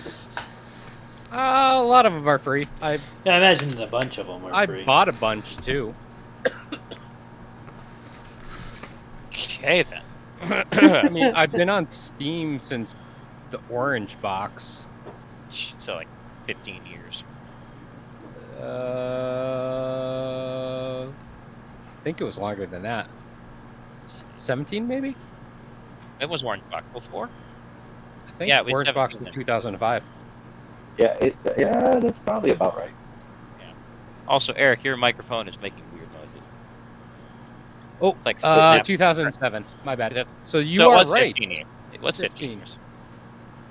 I thought. In a lot of those games, I had to rebuy because like I lost the physical discs for a bunch of games. Now, if you count the games I have in my Steam that are games that I've already played, but like on Xbox, I've probably got like 40 games on Steam I've never played. What?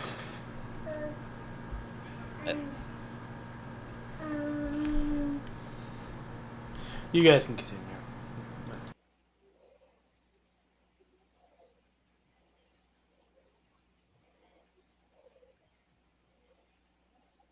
Yeah, I only have 757 on Steam.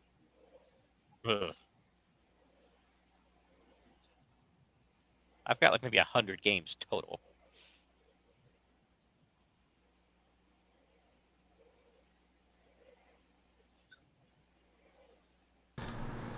Yeah, I haven't spent enough time on Game Pass to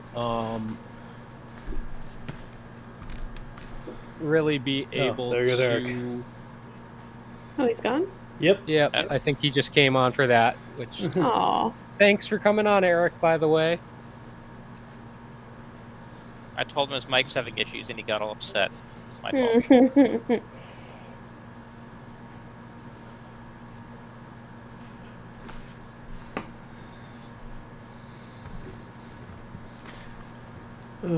Like, there's a bunch of games like on here that I still want to play. Like, I never got around to playing the original Psychonauts. I own it on Steam, meaning to play it, but I never got around to really playing past like the first like level, I think.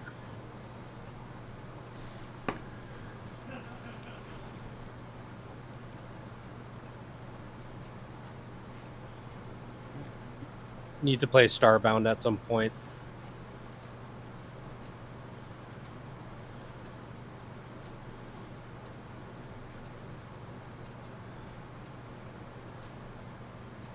And I want to play Riftbreaker as well.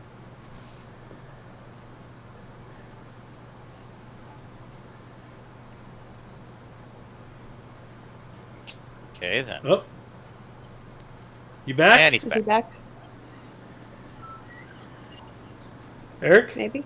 Is that you? He's muted. Oh. Yep.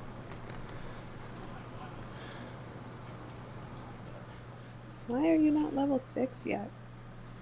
I don't know. Why isn't it level 6 yet? Because it's lame. Oh, we have another person signing in. Wait, Dun what? dun dun! Who's this? Hey, there he It's is. still me. Oh. It's still me. I was trying to fix We got all excited. my audio thing, but that didn't work. That's much better. Yes. Okay. Is it new topic time? I feel like it might be new topic time. Yep. Tim is intently staring at something. Well, I don't really have anything for this part. So I figured. Yeah, let's want to do one last topic before we call it. Sure. Let me see here.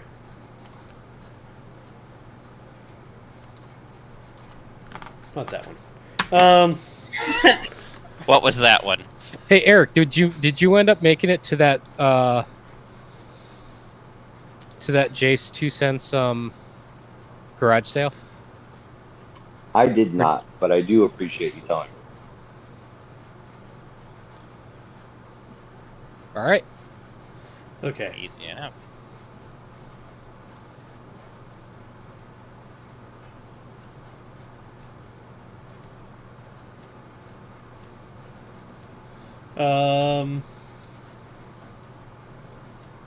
Okay, you know what? We're gonna do this. What's a terrible game / show / movie that you love regardless?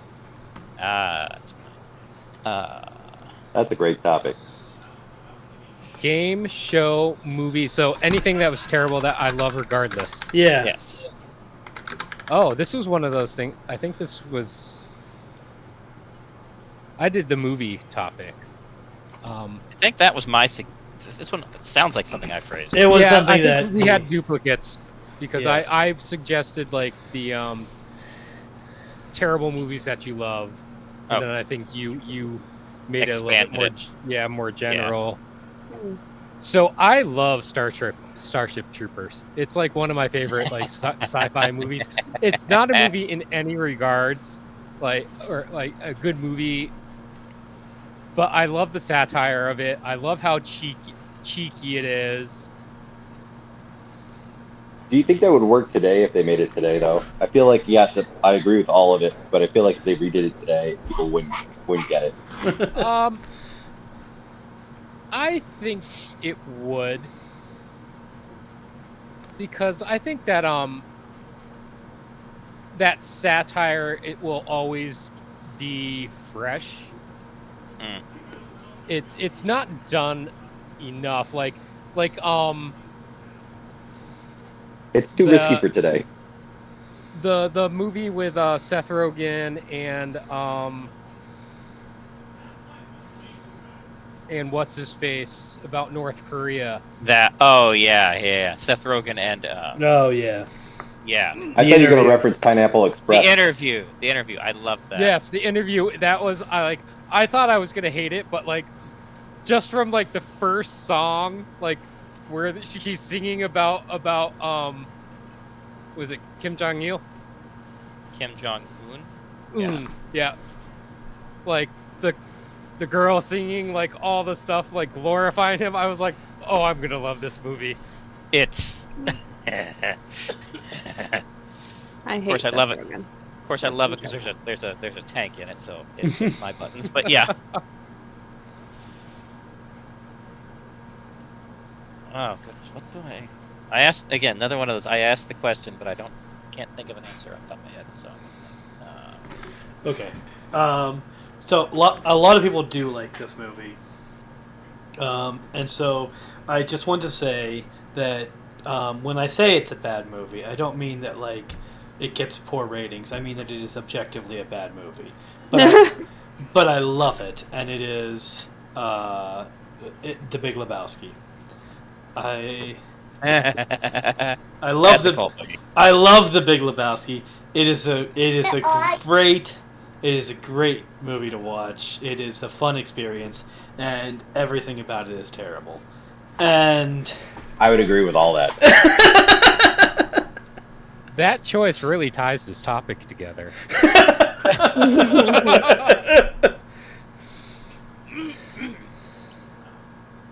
I too love The Big Lebowski.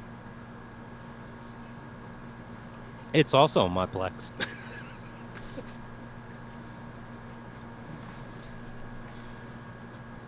So you can watch it anytime you want, Tim.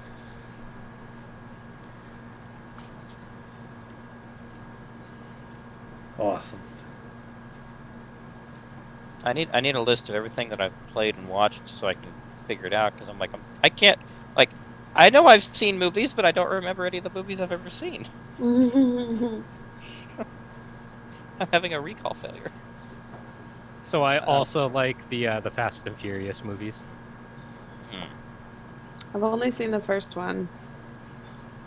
For those movies, again, they're not good movies in any regards, but they're thoroughly entertaining. They are the biggest money makers for that studio. That's That's definitely true. I mean, We 2, lose 3, Eric and again? 4 were not that great, but like it was 5 where they were just like, how ridiculous can we make this movie? And then every movie since then, it's like, how can we one up the ridiculousness that we did in the last movie? Yeah, they do increasing lines of certain substance for every movie, and just when they've gone into space now. Yeah, I don't know Yeah, how they much have. farther they can go. Spoiler alert.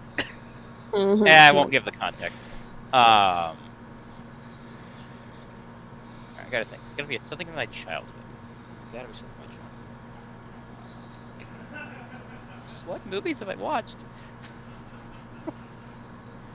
Yeah, I'm Maybe having 'cause trouble thinking of any bad movies that I enjoyed. Maybe because it's 10:52. I don't know. That could have something to do with it. I need to start coming up with the answers ahead of time to all of these questions. You gotta send us the list like 2 days in advance so we can. Well, literally everything Dummy. that's suggested, literally everything that's suggested on the channel, I will come up with an answer for. Yeah. Except for this one. Well, I would if I planned ahead.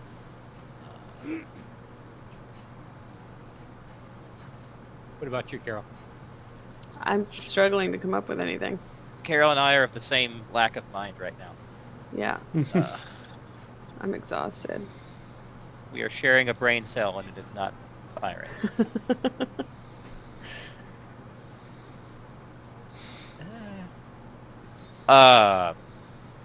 No, let's not. Okay. Yeah, okay, here. This might be a good one. The Santa Claus. That one, we rewatched it last Christmas. It ain't great. The second one's terrible. Don't watch the second or third one. But the original one, I now that I'm older, I can see how cheesy it is and how the plot is just stupid and whatever. But like little 5-year-old me watching that movie has no idea about plot or pacing or acting or any of that. So it's just, look, it's Tim the Toolman Taylor as Santa Claus. That was like at 5 years old, I could not distinguish that it was actually not the same character. Okay, that's fine. I'm good. All right, now I'm gonna have to bring up my Plex account because there are so many bad movies on my Plex that I love to watch them, which is why I bought them.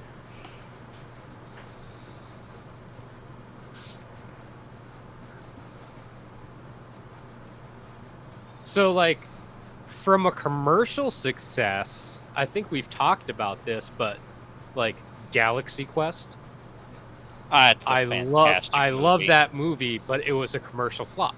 It So was, does but it's that- still a great movie. But does that count as a bad movie? You know, Well, I mean, I think you Because- can. it was like universally panned, and then it didn't find its following until later on. I think that's what most people mean when they say a bad movie. So, yeah, I think that would count. So Oh, we I've got I another one. I Sorry, go actually ahead. just watched that recently again when my wife's best friend was in town, because we were like, hey, let's watch a movie, because we usually try to watch a couple of movies with each other when she's here, so we try to go for the classics. All right, Trip, you're up. Okay. So, this is the movie that literally made Sean Connery give up acting. League of Extraordinary Gentlemen. I freaking love that movie. I enjoyed that movie. I Yes, really did. it's supposedly terrible, but I thought it so much. I love it. It was critically panned. It was not successful commercially. Oh man. And yeah, they were going to make a whole series of them, and it was met with such a poor reception that they dropped the entire project after the first movie. I don't get and it. I don't get it. really enjoyed it. Go ahead. No, I was gonna say. I mean, there are some ways in which I kind of get where they were going with some of the critiques of it. But honestly, It's I CGI. don't think it was as bad of a movie as it got called, and it's a shame. I mean, the worst things about it were that the CGI was bad. Some things were definitely overacted, especially by Captain Nemo. Well, hold on a second, because Dave's been trying to say something for 3 people. No, it's fine. I was just gonna say, like, I love the beginning of that movie, like the whole Dr. Jekyll chase. But that after that, I just think it goes downhill really, really fast. Yeah, I mean, I think so. I feel like a lot of what, and I feel like a lot of the problem with it. I mean, yeah, the CGI is obviously dated and everything, but I think a lot of the problem with it is that you were jumping into a universe at like the Avengers stage. Like the MCU took some time to kind of, for all of its faults, it took some time to actually kind of introduce you to the characters and kind of tell you where you're going and what's happening here, and then bring the Avengers together in a way that worked out really well. And League of Extraordinary Gentlemen, I think, relied heavily on the idea that everyone knows who these people are. We don't have to do that. I mean, but that's true of Iron Man. That's true of the Hulk. Yeah. And so, so they jumped right into the Avengers movie. And I mean, to be fair, the comics did too. Like, the League of Extraordinary Gentlemen is based on a comic series, and the comic series does the same thing. It jumps right in. The comic series relies upon your knowledge of classic literature. Quartermain. Yeah. It relies upon your existing knowledge of classic literature. But I feel like in the comics you can get away with that easier than you can in the movies. And they didn't. So they jumped in at the Avengers stage, and they didn't really give the characters the development that they needed to really sell that type of movie. Is, I think, what its big failing was.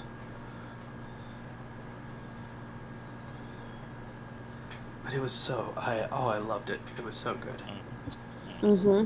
I really did enjoy it. And I really was disappointed that they didn't make the series of it. Yep. But if literally makes Sean Connery quit acting, oh goodness. Well, it wasn't just that. Yeah. It didn't help. Well, that's okay. Street Fighter was, like, killed Raul Julia, or didn't it? Wasn't that his last movie? I don't know.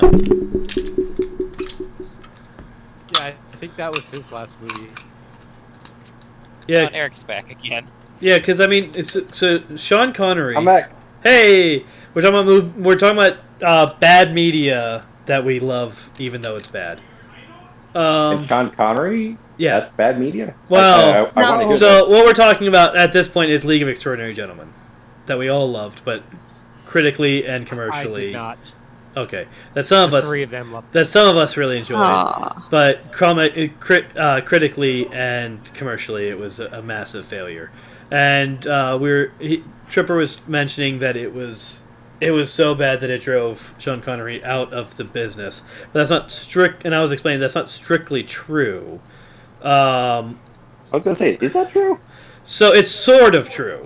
What happened was Sean Connery turned down the role of Gandalf because he didn't think that Lord of the Rings was going to be successful, and then accepted the role of Quartermain because he thought that movie was. And after he was shown to be very wrong on both counts, he determined that he was too out of touch with modern Hollywood to actually make any wise decisions, and left. Just decided he wasn't even messing with it anymore. He has actually been in. Reasonable. He has actually been in a couple movies since then, but only as a voice. He has done voice acting. He's died, isn't he? He died No. years ago, didn't he? No, he's still around. I thought. Is he? I don't know. Yeah. I thought he died. I feel like I would have heard that he was dead. He if he was definitely dead. did not die. Yeah, he's still alive. No, wait. He No, died he last died in 2020. He died in 2020. Yeah. What? I thought so. I thought so. I didn't know that. Not from the corona, but yes. Yeah, like I was gonna say, he died 2 years ago. But as I recall, he did do. I guess I was wrong about him being dead, so I could be wrong about this too. But as I understand, he did do a couple. Like. No, I guess he didn't. Yeah. There he goes again. Yeah. All right, so apparently he turned down Gandalf because he didn't understand the script. Yeah, he didn't understand the script and wasn't invested in it and didn't think it was going to work out. He also turned down appearing as Albus Dumbledore and the architect in Matrix. Yeah. So yeah, it was a string of what he perceived as bad decisions, and to be fair. But it was a string of bad decisions that culminated in League of Extraordinary Gentlemen that made him decide that he just wasn't cut out for Hollywood anymore. I am so devastated. I didn't know he was dead. I missed that Yeah. news entirely. That's kills me. Like, I really thought he was still around. oh my god.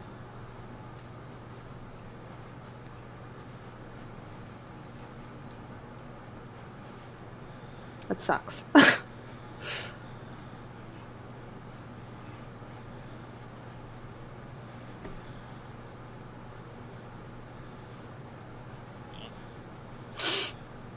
Yeah, I have no idea how I missed that. I was He said unemployed that- at the time. He said that the director of League of Extraordinary Gentlemen should be locked up for insanity. Oh, I don't even remember who directed that. Let me. League of Extraordinary Gentlemen. That was Stephen Norrington. Don't know who that is. Mhm.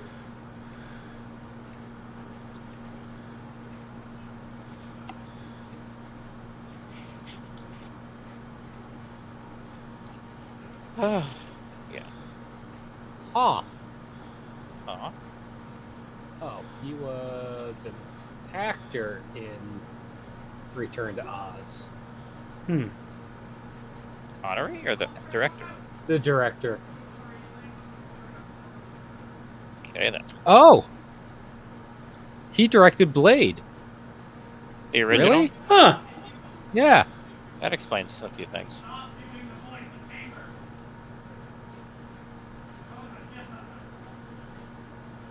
Okay then. I can see that. His first directing credit was Death Machine. I'm trying to remember. I may have seen that.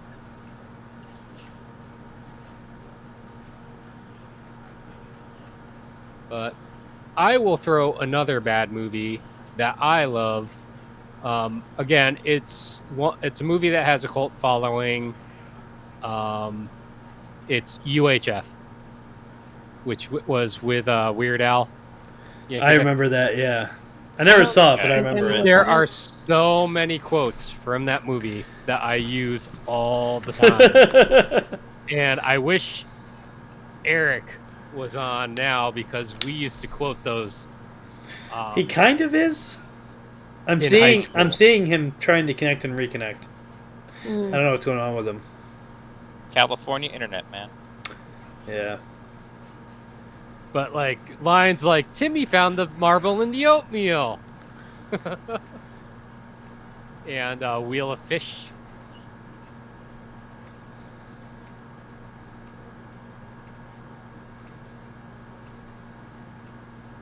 That one is one I never saw.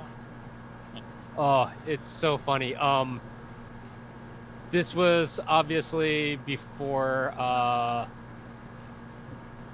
Is it Michael? Michael Richards? Is that Kramer? Yeah, Michael Richards. Yeah, Michael Richards became an a-hole. A pariah. Yeah, pariah. It might have been before he. I don't remember if that was before he was on Seinfeld or not.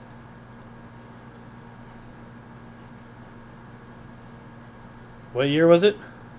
1989. Oh yeah, I think Seinfeld started in like '92. Yeah.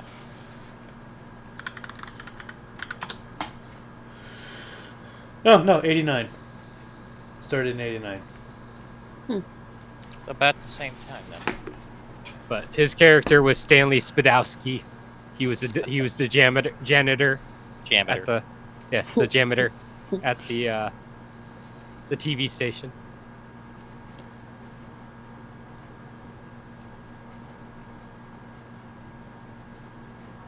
Okay.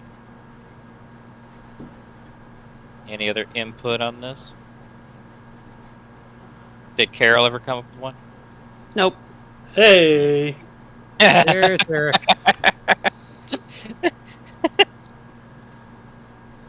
Hello. I'm back. I'm back for All good right. this time. Oh, you guys can all be like, "And we're wrapping up the show." yeah. Pretty much. Thank y'all for basically. coming. Pretty much. Hey Eric, do you remember UHF? Yes. Oh my god, I love that back there from the fire hose. Yeah. See, I was just telling him I was like, I wish Eric was on because we used to watch that in high school. Oh yeah, all the time. It was the best. The fire hose and what was it? The Jamie found the marble in the oh yeah. That's definitely a show that I would need to refresh because I haven't seen that since like forever. Wheel. I forgot about Oh, it. Fish. Nice. Ah, the red snapper, very tasty. That's not racist.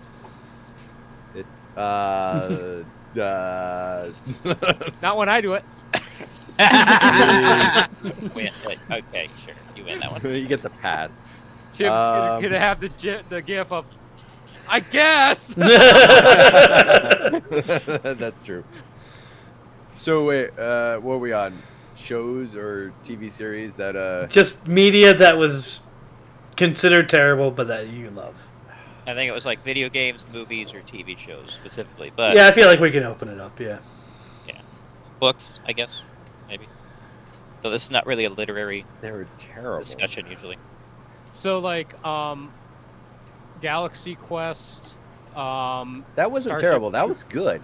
That It was a was. good satire. So- I will defend that. Same. So I prefaced that with because it was a commercial flop. Aha. I feel like was it a commercial flop or It just was. in the theaters? In the theaters, it was a Yes. flop. I feel like it's one of those DVD. It was like it found its second. To be fair, very It's few awful. movies actually make a profit if they don't make it in the theaters. But I was a fan of that movie when it was out in the theaters because I actually went to see it in the theaters, and I loved it, and I think I owe multiple copies of that movie too. You own multiple copies of most movies. You've got Netflix. Most movies. Netflix. I'm waiting for Bunton Originals. That's what I'm waiting for. You're gonna green light some stuff. Yeah. And I look forward to it. It's gonna be great. So I did preface that it was because it was. I asked if we could consider commercial flops as a bad movie, and Tim said yes. And Tim used The Big Lebowski as an example. Tripp said the Santa Claus. Yeah.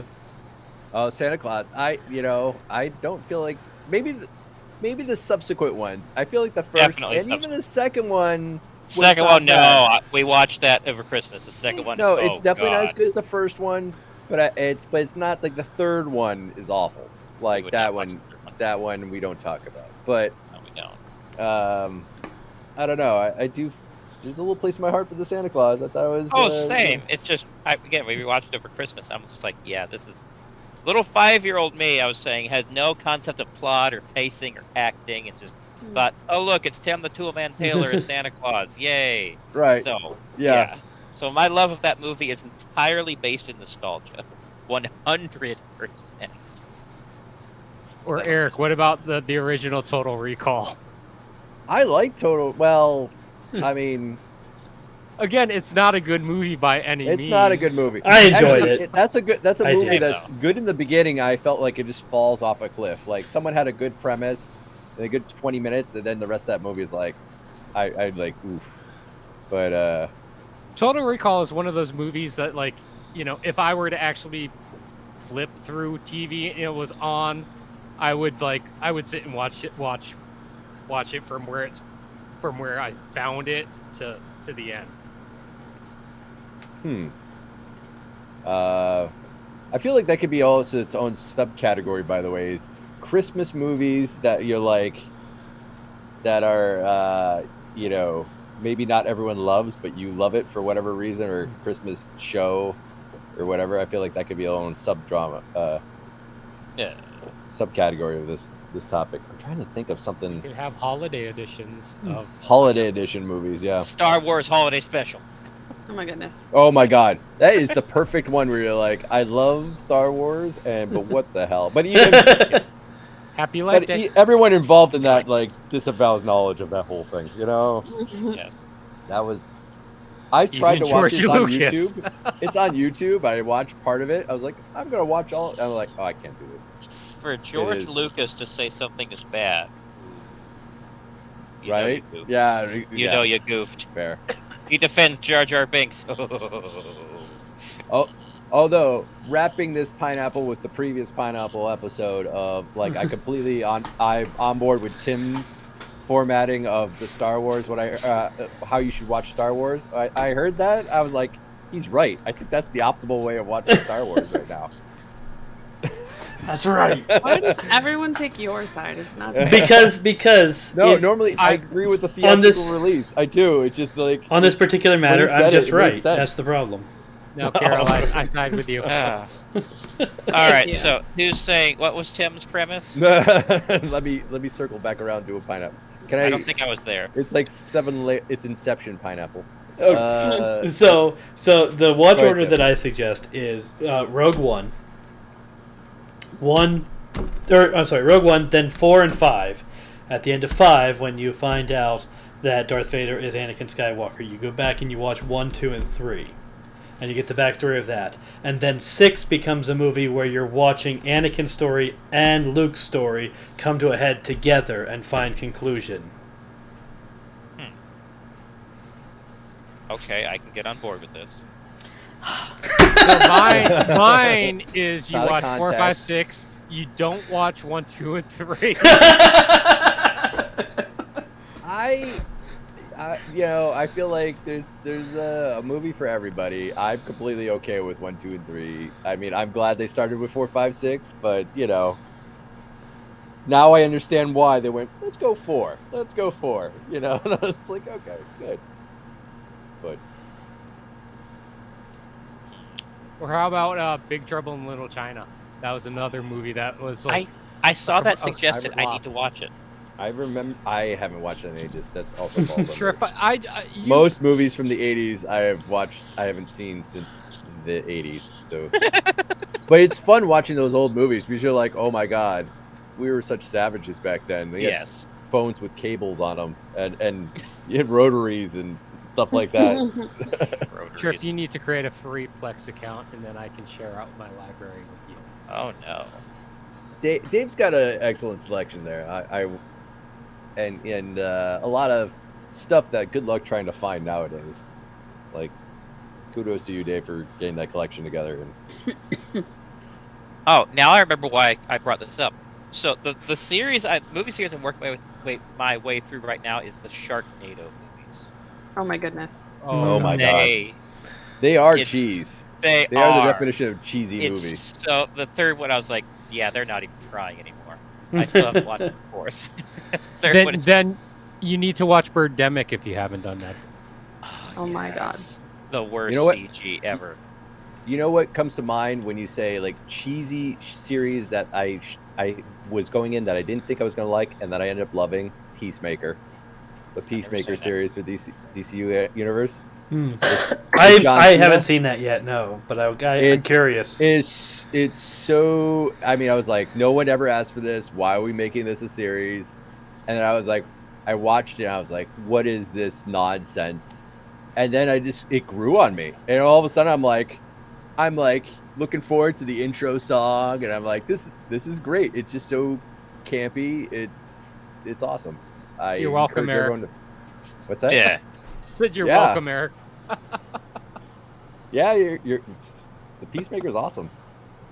Do it. Watch it. I haven't watched it yet, though. Oh no! Oh, you gotta watch No. it. You just got to go in there with low bar and be like, I would look forward to be amused. If you think it's going to be a serious thing, it is not. It's kind of like it's DCU's version of Deadpool comedy, like that kind of. So if you thought Deadpool was a good movie, you probably think that would be a good series. It's kind of that level of humor. Oh, here's another movie that I'll throw out there that didn't do well. Dark City. Oh yeah, that was a good movie. That was another. Yeah. That was another movie that was like a commercial flop that I really enjoyed. I had a hard time with that one. I wanted to enjoy it, but I did not. I'm sorry. Yeah. The other movie that I kind of enjoyed, which unfortunately it was overshadowed by The Matrix, was The 13th Story, or The 13th Floor, which was another. It was a Matrix-like film, which they said knocked off The Matrix, even though it was released before The Matrix. Well, was it one of those? We know they're making The Matrix, so we're gonna No, it was tease it and get to theaters first, even though I don't think it was. I remember that coming out. I don't remember much beyond that. I mean, it's extremely dated now. Like I probably watched it about maybe a year ago. I found it on like Crackle or something like that, and I was like, I haven't seen this since I saw it in the theaters. So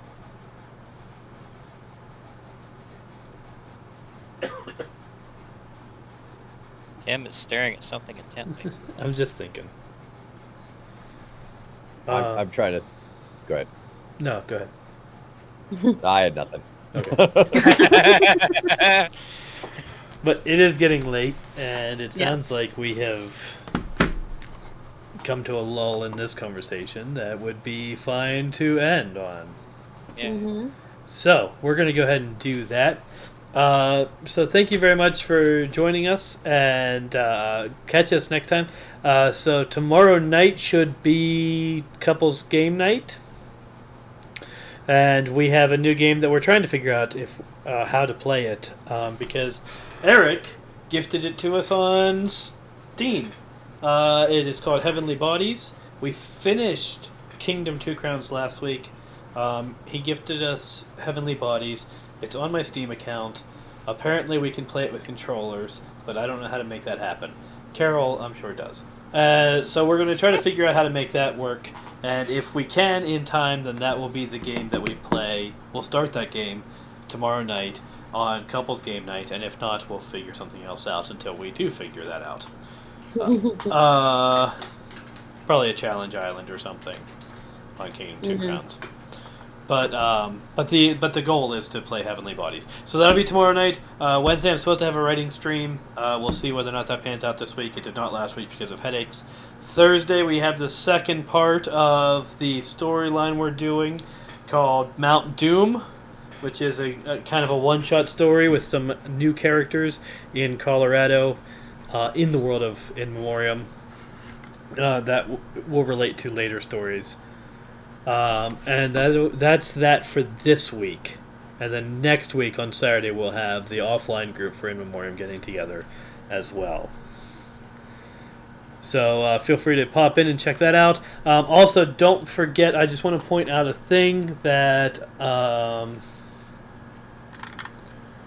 I want to point out a thing that I haven't mentioned before, but really should, and that is that Indie Story Geek and Right Hive and Inked and Gray have joined together to do a thing called the Indie Ink Awards, and this is book awards for small press books, so self-published, indie published, small press published, that type of thing.